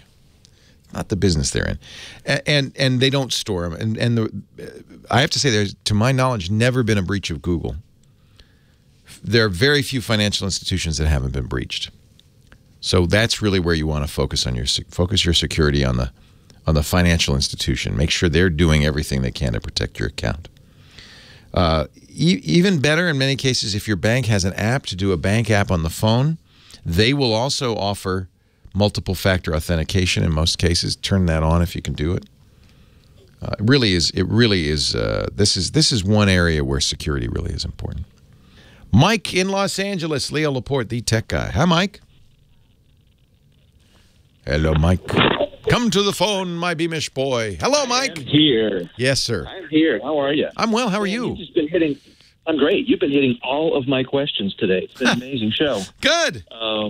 Messaging apps, Pixel versus the Galaxy. Oh, I love the Pixel. You know, I have the Galaxy S8, and I really wanted to love that, but I have to say, there's nothing like pure Android. Pixel is, even though it's not as pretty, is the workhorse. It's the phone. So what's your next question? So the next question, I've got an old MacBook Pro 17-inch that I cannot wait to get rid of. I've got to upgrade this thing because it's been a dismal machine for its whole life. I've honestly never had a worse laptop. Wow, just tell me what you hate about it. It is. It's always run slow. It's always just kind of been clunky. Yeah, it's pretty ancient now. And that big screen, man, that thing is a clunker. Yeah. Well, but it's great to have that real estate. I'm a writer and a researcher, and I work in Photoshop, and I do all sorts of things. So I've got multiple documents and multiple things open all the time that I'm putting together, and to have that much real estate that I can, take with me is a great thing. But anyway, this has got to go because it's loud, it's slow, it crashes, and it just doesn't work. So there's obviously the new MacBook Pro. Which is an option. I hate the USB-C, that everything's got to go into that. Anything you get, though, will be much faster, much better, much quieter, much less hot. Yeah. All of the above. Yeah, that's a big thing. Yeah. But then the Surface Book. Yeah, that's the one. That's the one I have. It's more like a laptop. It has a detachable screen. I'll tell you the one big difference. I mean, besides Windows and Mac, and to be honest, Windows 10 it's pretty, you're not going to have any trouble moving back and forth. The biggest difference is it's a touch screen and it has a pen. Yeah. And I don't know if you would use that.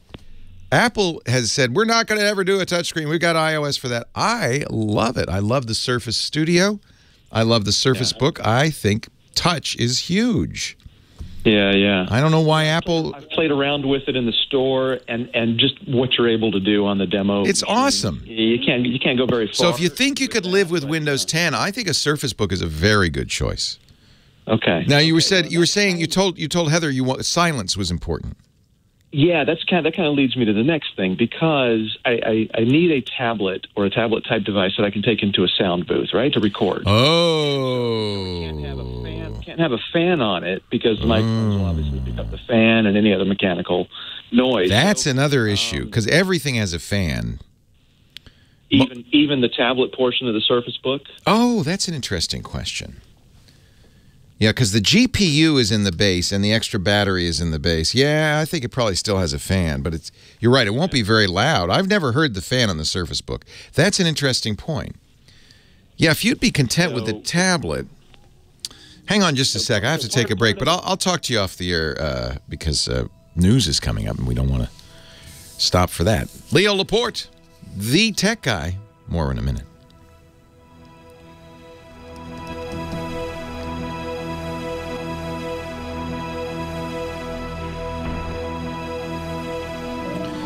So there are PCs with no fan, but generally they are slower because modern processors are hot. I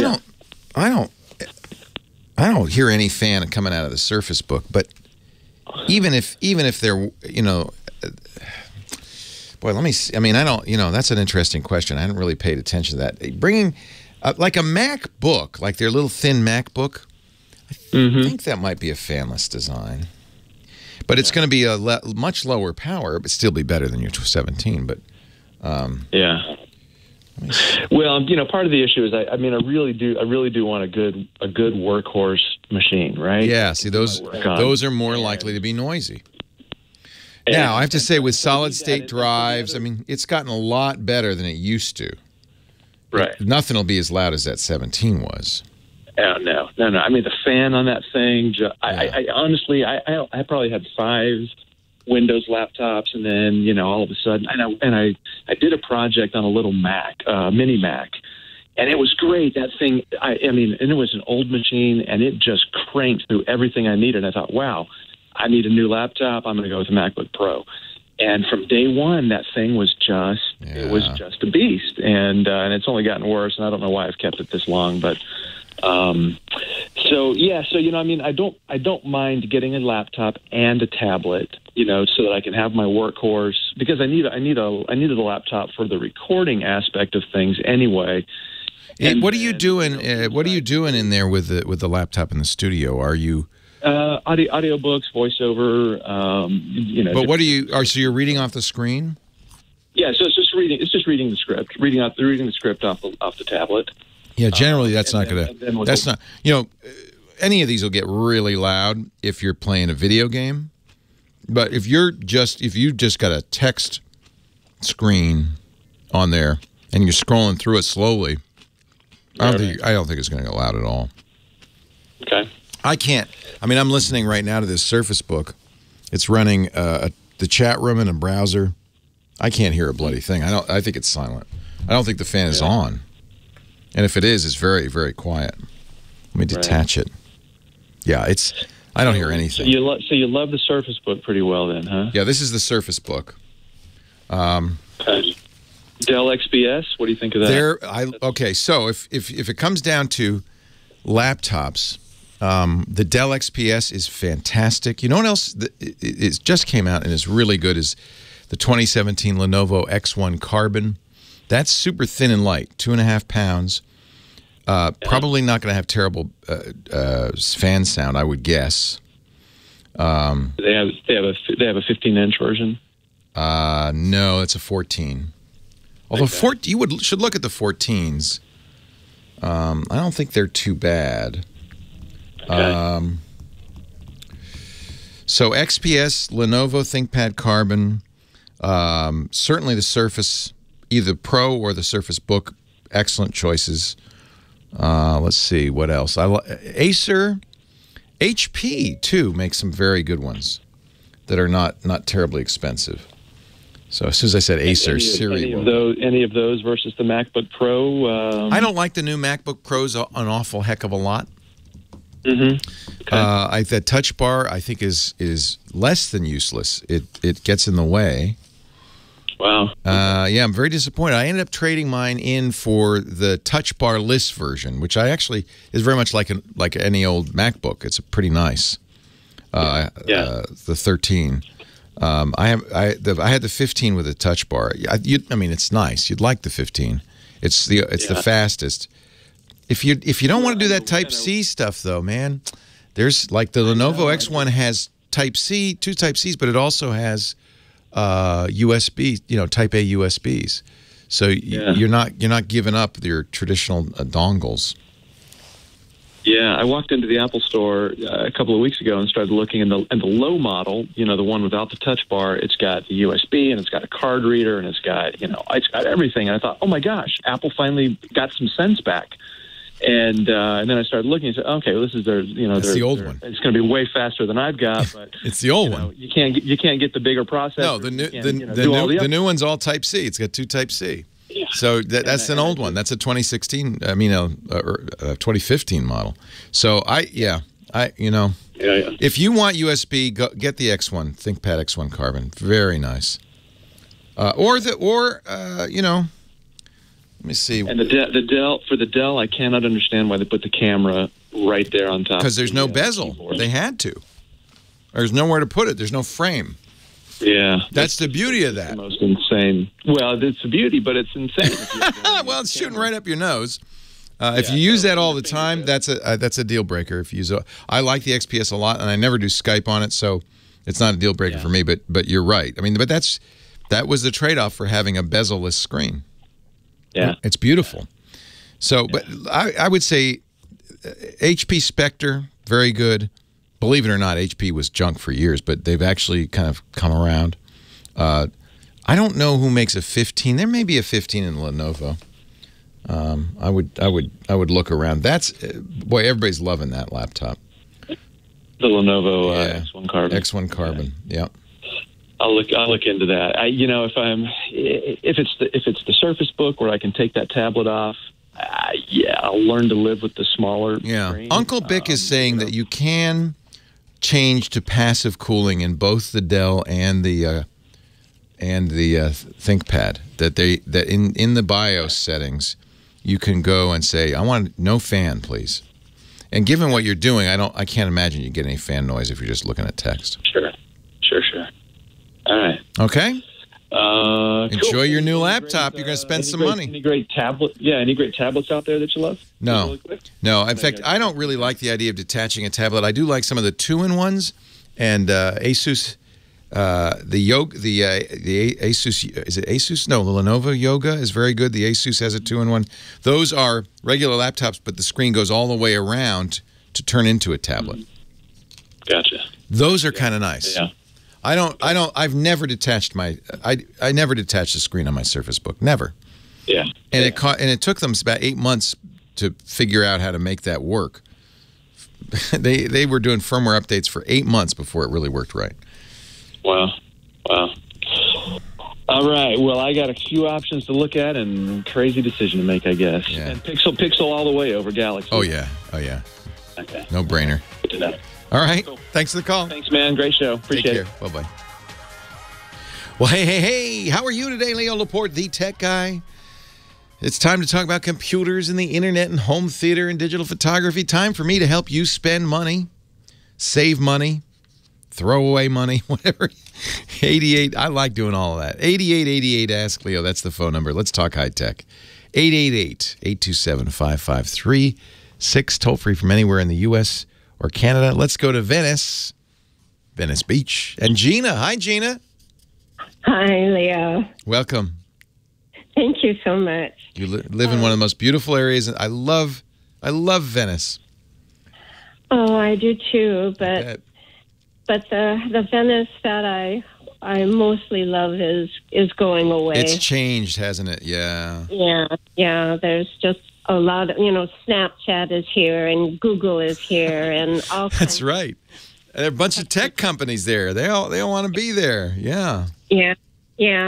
So we're losing our diversity and our uniqueness. That's a shame. Yeah. I know. But Leo, I am calling because my iPhone 6 will not connect to the internet. I have a Wi-Fi connection.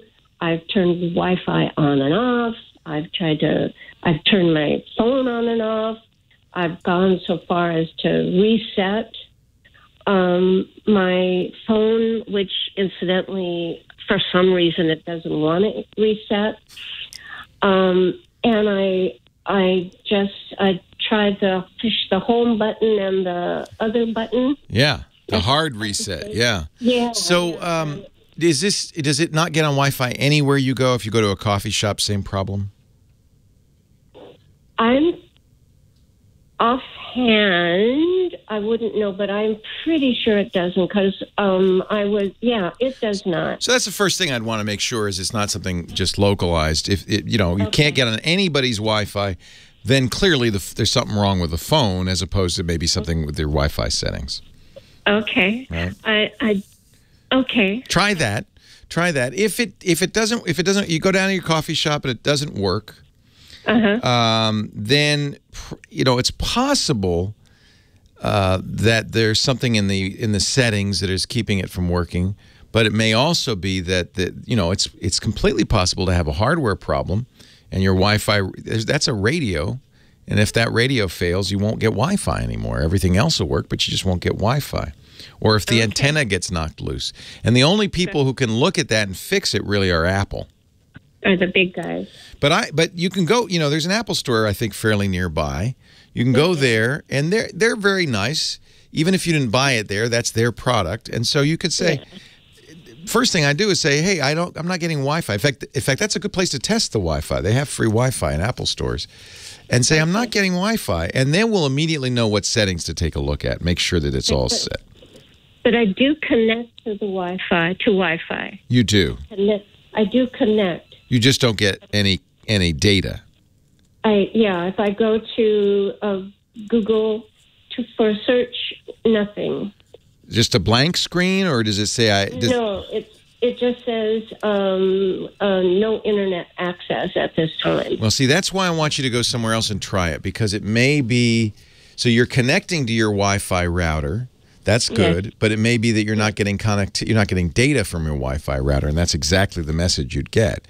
So that's why it would be the first thing you want to try is see if that happens anywhere else. Okay, so exclusively to this, because I do have an iPad and it connects fine. Okay, so your Wi-Fi is working. Yes. Okay. I still would try it just to see if it can't work at other Wi-Fis. Then it's probably just well, let's see. You're getting connected, so you're seeing the bars, you're seeing the access point.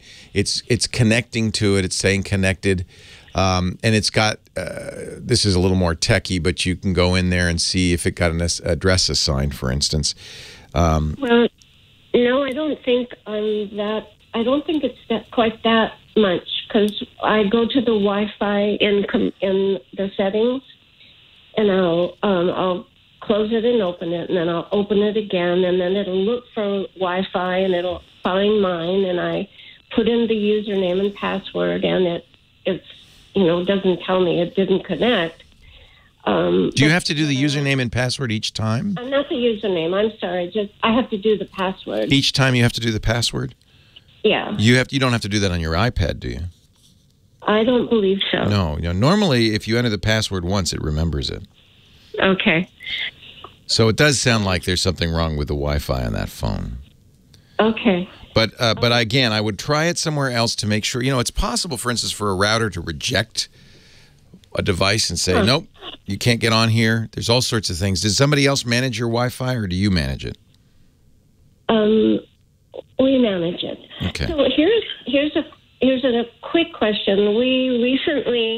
I just recently changed my iMac to cable modem, so I could get more MBSP and MBPS, and I'm not sure if it was right after that, but shortly after that, I started having this problem. Could that be an issue? Well, it may be. I need to understand quite what you did. So before you had the cable modem, you were getting internet from where? Our modem, but it was Wi-Fi. We have Wi-Fi. I see. So you put your Mac on hardwired. You connected it via a wire to the cable modem. Correct. Okay. Do you have multiple Ethernet ports on that cable modem, or just one?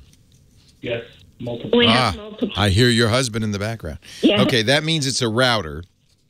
And the point of that is, unless you have a router, your cable modem will only serve one computer at a time. But if you have a router, that's what a router does. It shares the internet connectivity to multiple devices. And obviously that's working because your iPad continues to work while your iMac is connected, right? Yeah. Yeah. And your husband hasn't turned on any filtering or security features in the cable modem or the wireless router to block anything. All we did was plug the cable in. Okay. What about the 100? Increase 100. Yeah. And then just so we could increase the megabits. Yeah, you get more speed when you're hardwired than when you're on wireless. Yeah. That's right. Yeah. That usually isn't a problem. The problem is I'm not there. I can't see how the phone's configured, how the router's configured. So I can only give you kind of a general prescription. Step one would be to try that phone on somebody else's Wi-Fi and see if you can get online. And if it works there, then we have to go back and look at your router settings and look at your phone settings and see what's going on. There's something else. But if it doesn't work somewhere else, and it's my suspicion that that's what's going to happen. It's easy that, the phone gets thrown around a little bit. It could be that the little wire leading to the antenna fell off. It could be that chip stopped working. These things happen. And the only way to really find that out is to take it to the Apple Store and say, hey, this isn't getting Wi-Fi anymore. What's the story?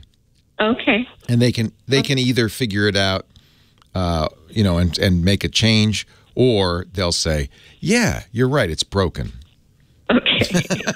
But I think really they're the ones to do that. So first just go to the nearest open Wi-Fi access spot and see if you can surf and you can get online. Okay? Right. Your phone's not in airplane mode or anything like that, right? The Wi-Fi. No. Yeah. I've talked to all my friends. No, I could tell that.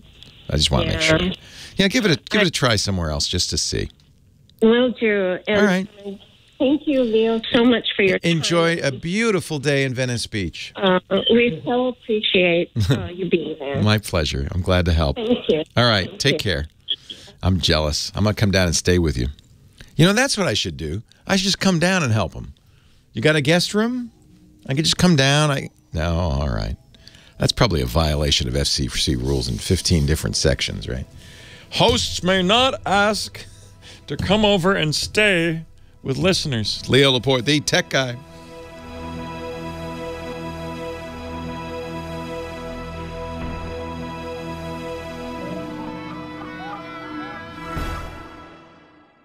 Leo Laporte, the tech guy. 8888 Ask Leo. That's the phone number. 888-827-5536. Let's go to Burbank. Walter is on the line. Hello, Walter. Hi, Leo. Thanks for taking my call. Thanks for calling. What can I do for you? I promise I wouldn't have said that, and I said it anyway. No, it's, you know what? It's automatic. It's fine. I don't mind. Yeah. Hey, so I've been wanting to call you for a while about cordless phones. Your screener said old-fashioned, and I felt really old when she said that. But cordless phones. Cordless home phones. Wow. Well, there's only one thing I really know to say, okay? It's called DECT, D-E-C-T. It stands for Digital Enhanced Cordless Telecommunications. Okay. And it's a much improved technology for cordless phones. I think the latest version is 6, DECT, D-E-C-T 6. And it makes a very big difference in the cordless phones. So it helps you with interference. There's less interference on the cordless phones than there used to be. But it helps you with interference. It gets, I think, a much more solid, much higher quality of sound. And I think that that's really all you need to know. There are a lot of different companies that make DECT-compatible phones. When you go to the Office Depot or Staples or Best Buy and to look for the phone, you'll just see it on the box, DECT. I'm a fan of the Panasonics. That's what I've used for years. And they make DECT, but so do VTech, and VTech's are a little bit less expensive. Well, do you want to use this with your computer or with Bluetooth?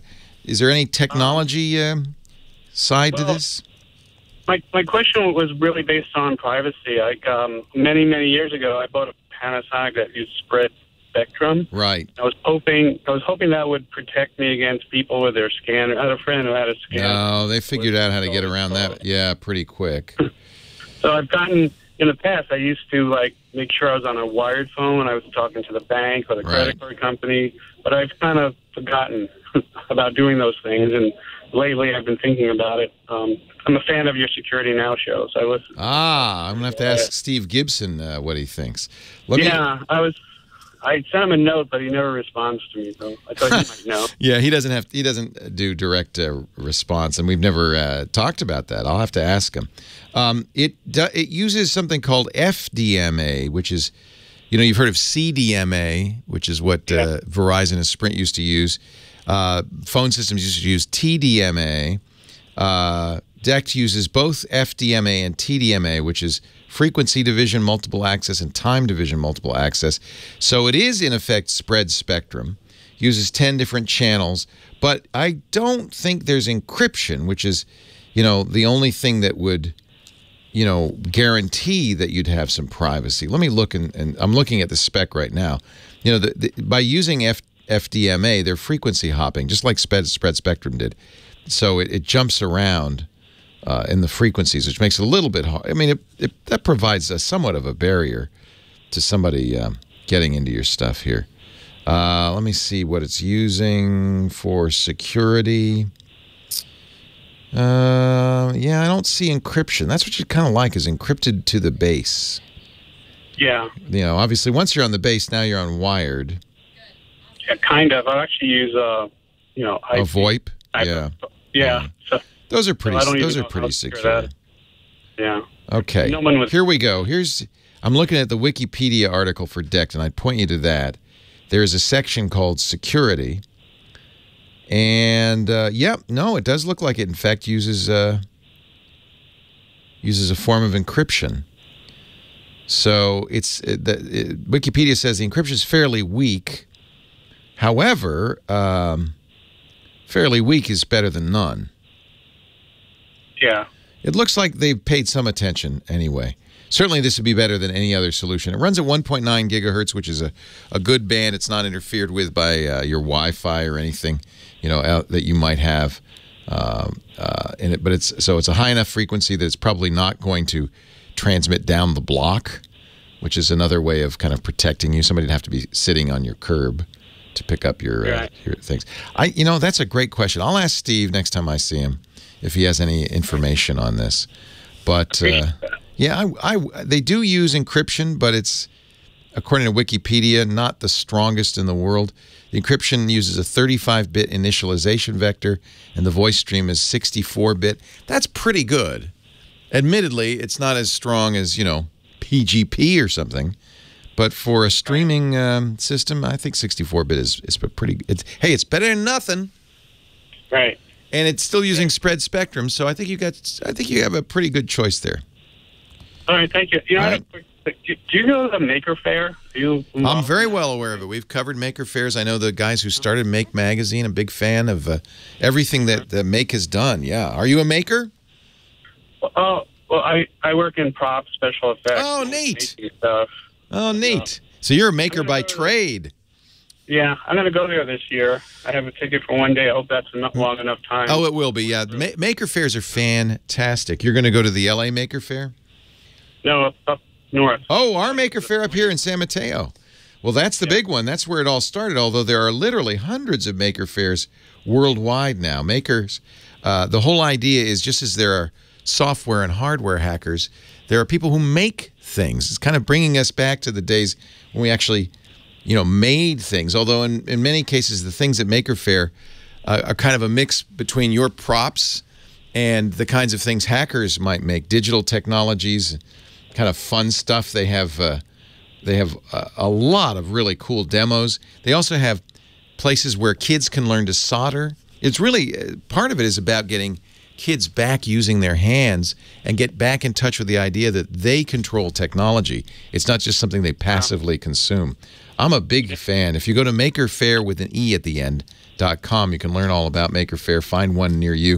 And yeah, May 19th is the Bay Area Maker Faire. Good, come up, enjoy it. You're going to have a great time. Well, great. It's kind of like an old-fashioned kind of medieval market mixed with circus, mixed with performance art. It is a blast. We were out in Detroit. Actually, it was Dearborn, Michigan, near Detroit, for the Maker Faire. Ford had helped sponsor it with the Make magazine a couple of years ago and had a blast out there. It is a lot of fun. There's I don't know if they'll have it at the Maker Faire in May, but there's a guy who goes to every Maker Faire. You ever play the game Mousetrap? It's a fun game. You know, it comes with all these parts. And you play the game, you assemble the parts, you're making a giant Rube Goldberg contraption at the end. It'll catch the mouse at the very end, right? All these plastic parts. Well, there's a guy who's got a life-size mouse trap involving, you know, old cars and chains and motors and flames. And it's the most amazing thing. He sets it all up, has a kid come up and flip the switch, and you just watch this contraption take, you know, 10 minutes to finally, at the end, catch the mouse, which usually I think is a guy in a mouse costume. I think so. Anyway, look for that. That's a lot of fun. Leo Laporte, the tech guy, Makerfair.com. I'm glad to give him a plug. They're coming up in May. If you have any expertise with cordless phones, it's not something we normally talk about, but nowadays it's pretty digital, isn't it? Give me a ring, 8888. Ask Leo. Leo Laporte, the tech guy. Here comes John, my cordless phone expert. The end of the mousetrap thing is a safe dropping on a car. Oh! Right? It's got a safe way up on a crane. I forgot, yeah. And it drops and smashes a car. But there is a guy dressed up as a mouse, isn't there? Well, yeah, but he's not. He's not who's getting caught. No. At the end, it's a safe dropping on a car. I remember now. Yeah. It squishes the car. That is awesome. It's unbelievable. I got it all wrong. I thought that at the end of the mousetrap they would catch a mouse, but now reviewing a video on YouTube of the life-sized mousetrap. I'll put a link in the show notes to it. In fact, at the end of the giant Rube Goldberg machine, they drop a 5-ton bank safe onto a car, and it squishes it. It's very satisfying. And somebody's saying the mouse is in the car. Okay, good enough. Very, very satisfying. Yeah, if you get a chance to go to a Maker Faire, and there are all over the place, it's so much fun. And bring the kids. Absolutely bring the kids, because it's an education for them. It's really all about them. It's about getting parents and kids together, building things, making things, so they understand technology, and they have an affinity for it and a comfort with it that you can only get by getting hands-on, right? Let's go back to the phones. Dan in San Clemente's next. Hi, Dan. Leo Laporte, the tech guy. Leo, wonderful pleasure and privilege to talk to you, long-time listener. How you doing? I'm doing great. Thanks for calling. How you doing? Hello? Hello. You don't hear me? Yeah. Oh, good. I don't. You Now don't? I do. Now you do. Oh, magic. What can I do for you? All right. Okay, got a question I'm sure that you are the man for. I just moved from San Diego to Temecula, and they have the... By the way, so did the Chargers, apparently, so you're in good company. Temecula, did they? Well, no, but they moved north. Let's put it that way. Yeah, I know. And actually, I understand that our mothership, our parent station, KFI in Los Angeles, is the new San Diego Chargers station. Are they going to call them the LA Chargers? Is that what they're going to call them? I hope not. That has a bad ring to it. Oh, hey, you're in the Southland now, my friend. You get... Yeah. All right, you moved a little north. You didn't come all the way. Never like LA. They could have been the Temecula. LA is a one-way trip. Temecula Chargers would have been better, wouldn't it? Yeah. Yeah. Halfway. So, I'm having Wi-Fi issues. Yes, sir. So, in my office in Temecula, I got 500 over 500 rate service with Frontier, which was used to be Verizon. And then in the home, I just needed 150 over 150. And so they have a router that has a 2.4 and a 5 gigahertz broadcast, or whatever you want to call it. Yeah, those are better. Yeah. The dual band, they call them. Yeah. Yes. Anyway, I'll get there. So I called them because after I stream music to my stereo system at home all day, and it's great. But every hour or so, it cuts itself off. So I keep calling into Frontier, and they say, oh, we'll reset the router. Everything should be fine. They didn't go any further than that. So I finally got a guy the other day there at Frontier who says, oh, yeah, well, don't you know that the 5G is only good for about an hour, and then it'll cut you off. If you hardwire it into it, it's constant 5G. The 2.4 is what you want to hook up to. And I said, that's wrong. That's not true. That's a lie. Okay, That's a guy pretending he knows what he's talking about. I've never heard of such a crazy thing in my life. Wait a minute. He's saying on this router, if you're using the 5 gigahertz, it stops working after an hour? Because they said it's short. It's only for short term. Well, I don't know what kind of router they're selling you, but that's not the normal course of events. Exactly. So here's my idea, and I want to know. I never ask that guy for his advice again. He's a nitwit. Well, you know, this is what you get. It's happening though. It is shutting off. Well, maybe okay. So maybe that's what Frontier provides you, but that's not how it should work. That's dopey. It's not what they advertise. That's dopey. Yeah, you know what? It's overheating or something. That's not how it's supposed to work. Well, here's my idea. Because the stereo system is way too far from the router, and I don't want to hardwire it all the way over there, my idea was this. Is it possible to hook it up to another hub, hardwire it into the new hub, wireless hub, and get it that way? Yes. But it'd have to be wireless in between. You can't just plug into the two routers into the cable. No, I know. I'm talking about the, how would I call that? The new router or the secondary router? Yeah, I mean, it's one way to do it. It's new router into it, it'll do it. Yeah, there are systems. In fact, probably the system you should try is from Netgear called Orbi, O-R-B-I. It sells in a 2-pack. It sells with you're going to get rid of your cable, absolutely get rid of that cable modem router, the one that overheats after an hour. You know, just disable it. If they sold you or rent you a modem router, which does both, all you need is the modem part of it, so disable the Wi-Fi router part. In fact, if you could disable the entire router part, I would, and then get an Orbi that plugs into it. The base unit of the Orbi has a couple of extra ports, but so does the satellite unit. There's a second satellite unit, and that connects via a separate high-speed back channel, wireless back channel, to the base unit on the Orbi, and it has its own Ethernet jacks. So you could put that satellite near your stereo, have a switch there, and take the internet connectivity from the satellite unit. A number of these mesh systems do this. This is a kind of a quasi-mesh system from Netgear, but it works quite well. Speed is very good. Coverage is very good. You should be able to go several hundred feet distant. And so that'd be just fine. That'd be just fine. If, you know, there are other ways to do this. There's power line networking. You can put a base unit next to the Fakatka router that you got from Frontier and plug it into the wall, and then plug the remote unit into the wall. As long as the power line is continuous in your house, you don't have a breaker box in between the two plugs. It'll go, over the power line. It's not quite as fast as Ethernet, but it's wired. It is a little bit better, and it will work quite well. But I would get whatever that is that they're using that will break the 5G stops working after an hour. I would get rid of that thing if you can get that out of the loop somehow. Often, and I would ask Frontier, most cable companies will let you buy your own cable modem. This would be the best solution. Stop renting it. You can get a very good cable modem for around $100. Get one that's they say is compatible, and then get this Orbi router, and you'd be so much happier all around. Much better way to go. These new mesh routers solve a problem everybody has, which is Wi-Fi's gotten congested. It's noisy. It doesn't work as well as it used to. Maybe it never worked well. We just didn't notice. Almost all of them do both 2.4 gigahertz and 5 gigahertz. Some of them even use multiple bands on 5 gigahertz. I'm using at home. I'm using a system from a company called Plume that I like a lot. Plume would also work for you. Because all the Plume, but it's a little different. The way Plume works is you get one Plume router for every room in your house, and maybe for the hallways too. So it can add up.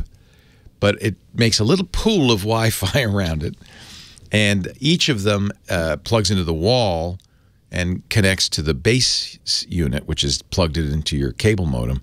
But they all have an Ethernet jack, so those Ethernet jacks are live and can be used, for instance, in the case of your stereo, for your stereo system. You'd still need a switch if you have more than one thing to plug in. I have no idea why the guy said to you that 5 gigahertz is designed for short-term use. That's not true. And it would be a shock, frankly, to all the people like me who use 5 gigahertz routinely. In fact, I recommend 5 gigahertz.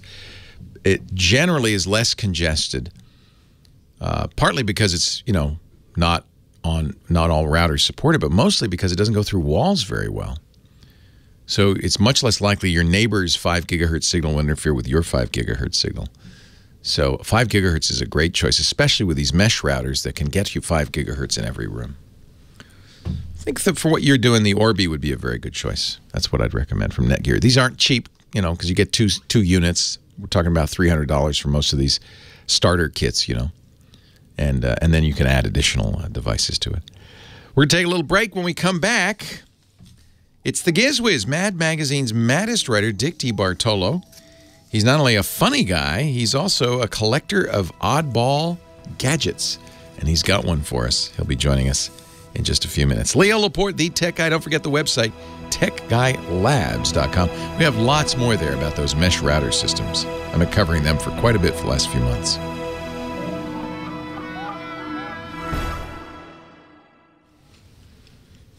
I think Dick D knows this song.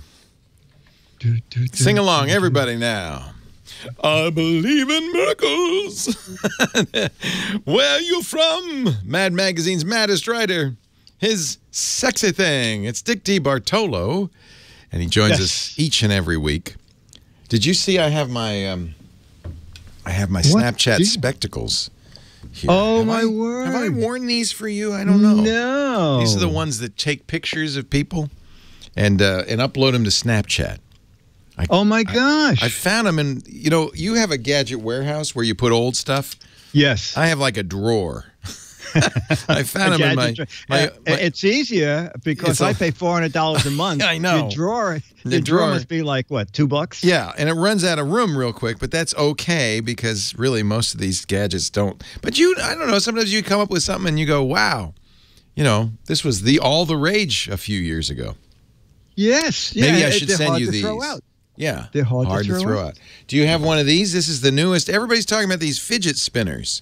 Somebody stopped by and gave me a fidget spinner. I have the fidget cube. I don't have the spinner. Oh. Well, this is frustrating because you see this on TV, and the guy's doing all these tricks with it. I can't do any tricks with it. It doesn't do anything. And then you look carefully on the TV ad and it says additional equipment required.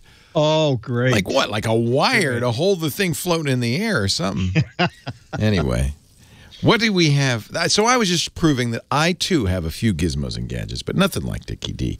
He's the gadget king. What do you have for us today? I have a fun gadget from Works, WORX. Works. They make little power tools.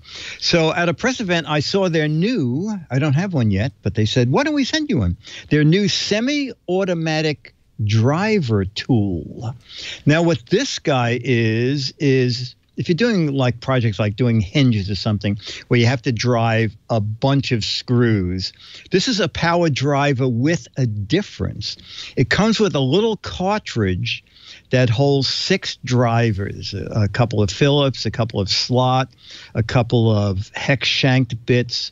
And every time you retract the trigger and push it forward again, it puts a new driver into. Because that's the worst part of these cordless, screwdrivers is you got to get a different bit for whatever kind of screw you're going to use. And then losing the bits, even though drivers come with a beautiful plastic case where each bit locks into a plastic slot. They fall out and you lose them. This way, all 6 drivers are in the tool. And if you want to replace it, they said that it's a standard 1-inch hex driver. So like Home Depot and Lowe's sell their own different ends, so you can customize it to yourself. And actually, that is the older version. So the new version also includes a magnetic retracting screw holder. Oh, no. So, I bought the old one. All right. Oh, I need the new one with the magnetic. You need the new one. It's X255L, or on my website, it's there too. If I had just gone to GizWiz.biz. Yeah, .biz. And, well, it's only $25 on Amazon. This is inexpensive. I know, because it's the older version. Oh, no, and this is the 254L. Is that wrong? No, it is. You need the 255L. Oh, the 255L. I don't even see it there because it has. Oh yeah, here it is. There's a newer model, $29.99. There it is. This thing. Be careful taking this on the street. You might get shot. It looks like a gun. Well, in a way, now that I see it sideways, in a way, it looks like you're in Star Trek. But well, keep it inside, I guess. Keep it inside. Yeah. Yeah. Well, they don't sell a Hoster. Oh, it's even dropped down in price a little. Yeah, it's not expensive. It's come down $5 what a clever already. Idea. Yeah. Oh, it even has a little bit holder there. This is great. It holds the screw. That's magnetic, and the little extension cord holds long screws. But as you drive it, it pulls back, and then goes under the driver, so you can flush mount the screw. If I had this, I would do so much more screwing. This is really good. I know. Yeah. Well, it's for people who are tired of screwing. This is your answer. Oh, my gosh. My wrists, and it's so hard. And, of course, in technology, you're always putting stuff together, like computer cases and stuff. This is great. No, they do say, this is like for around the house. It's not for construction work or to take out to build a home. It's hinges. Okay. And screws. Yeah, it's your home power screwdriver. Yeah, exactly. It's lithium battery, and also a little LED that also comes on while you're driving a screw. Dick DiBartolo does it again from Works, WORX, the new semi-automatic driver. Make sure you get the latest. Yes, 255L. 255L. And the best way to do this, go to Dick's website, GizWiz.biz, GizWiz. Click the, the GizWiz Visits the Tech Guy button, and he's got a link right there directly to Amazon, so you can buy it directly right from the website. While you're there, after you order it, come back, though, because you're going to want to play the What the Heck Is It contest. Yeah, just 2 days. The end of the month. 1 day. 1 day. Tomorrow is the last day to figure out what this gizmo or gadget is. What could that be? No hints here. I don't this know. was the failed prototype of the automatic screwdriver. It's like a baseball after Derek Jeter got a hold of it or something. I don't know. Like he took some bites out of it. What could that be? So there's 12 Mad magazines autographed by Dickie D for the right answer, 24 for the best cute, silly answers, and the rules are all available. You'll be winning what issue? The June issue. Oh, that's going to be the June issue of Mad Magazine on the newsstands today. And in your pocket tomorrow, if you get in there right away, and play the What the Heck Is It contest, GizWiz.biz. You can also find his website, his podcast at GizWiz.tv. And, of course, he's here each and every week talking gadgets. Thank you, Dickie D. Perfect. Okay, pal. See you next week. See you next Bye. week. Last call of the day is Tom in San Dimas, California. Hi, Tom. Hello, Leo. Welcome to the show. What can I do for you? Thanks, man. I heard you talking. I drive a truck for a living, and my life depends on traffic stuff from AM radio. And my question is stations like KFI and 1070, they seem to not be as strong as they used to be. And Really? I'm wondering, has the FCC or has AM radio changed? I mean, not to my knowledge. They should be just as strong as ever. I drive at night, and I used to be able to hear stations from San Francisco or 600 and stuff like that. And it seems like every time you go into a power line or something, your radio just goes crazy. And I was wondering if they had changed the signal. Boy, not that I know of, but let me ask the chief engineers. You know that the skip, the way that you hear AM radio over a long distance, varies very much with the weather because it's really skipping off the atmosphere as it's traveling, because the Earth's curved, right? Normally it would just go off in space, but when the atmosphere is just right, it actually bounces off the atmosphere. It skips off of it, and so you can hear distant stations, but that changes depending, of course, on weather conditions. Yeah. But if you're saying that you can't hear local stations from time to time because of interference, I would guess that's not the stations changing. That's just our modern world making more interference than ever before. Okay. Yeah. Well, so let me tell you, though, the best traffic solution, you must know Waze, W-A-Z-E, don't you? Yes. You got to keep listening to KFI. I'm not going to let you stop. But I use Waze as well because Waze is crowdsourced traffic information. I don't know. I don't drive for a living. Do you find that useful? I wish it would update once you select a route. Yeah. It seems to keep you on that route. And right.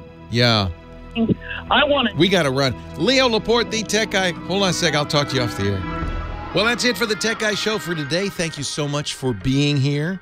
And don't forget, it's just the tip of the iceberg. We do nearly 30 shows on the Netcast network. It's called TWIT, T-W-I-T. It stands for This Week in Tech, and you'll find it at twit.tv, including the podcasts for this show. We talk about Windows on Windows Weekly, Macintosh on Mac Break Weekly, iPads, iPhones, Apple Watches on iOS Today, security on Security Now. I mean, I can go on and on and on. You even get your daily dose of tech news with Tech News Today. And, of course, the big show every Sunday afternoon, This Week in Tech. You'll find it all at twit.tv.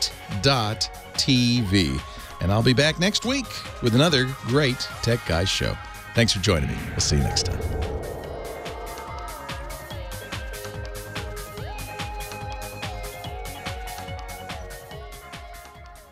So you don't find Waze to be useful then? It helps you.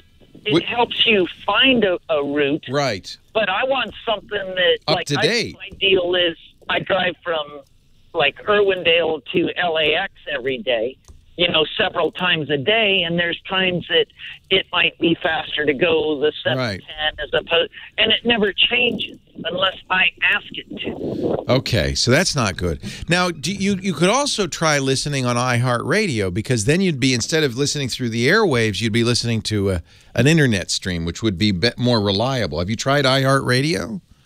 I have not. I know because there's so many great podcasts and stuff that I would find. So KFI, KNX is probably on, the CBS has a different application, so you'd have to have a CBS application for KNX. But if you like KFI's traffic reports, they're on iHeartRadio. And that is a great app to get. You should absolutely get that app because you get all of that, and you wouldn't be affected in any way by interference with that. That should work your whole route as long as you can get, cellular reception.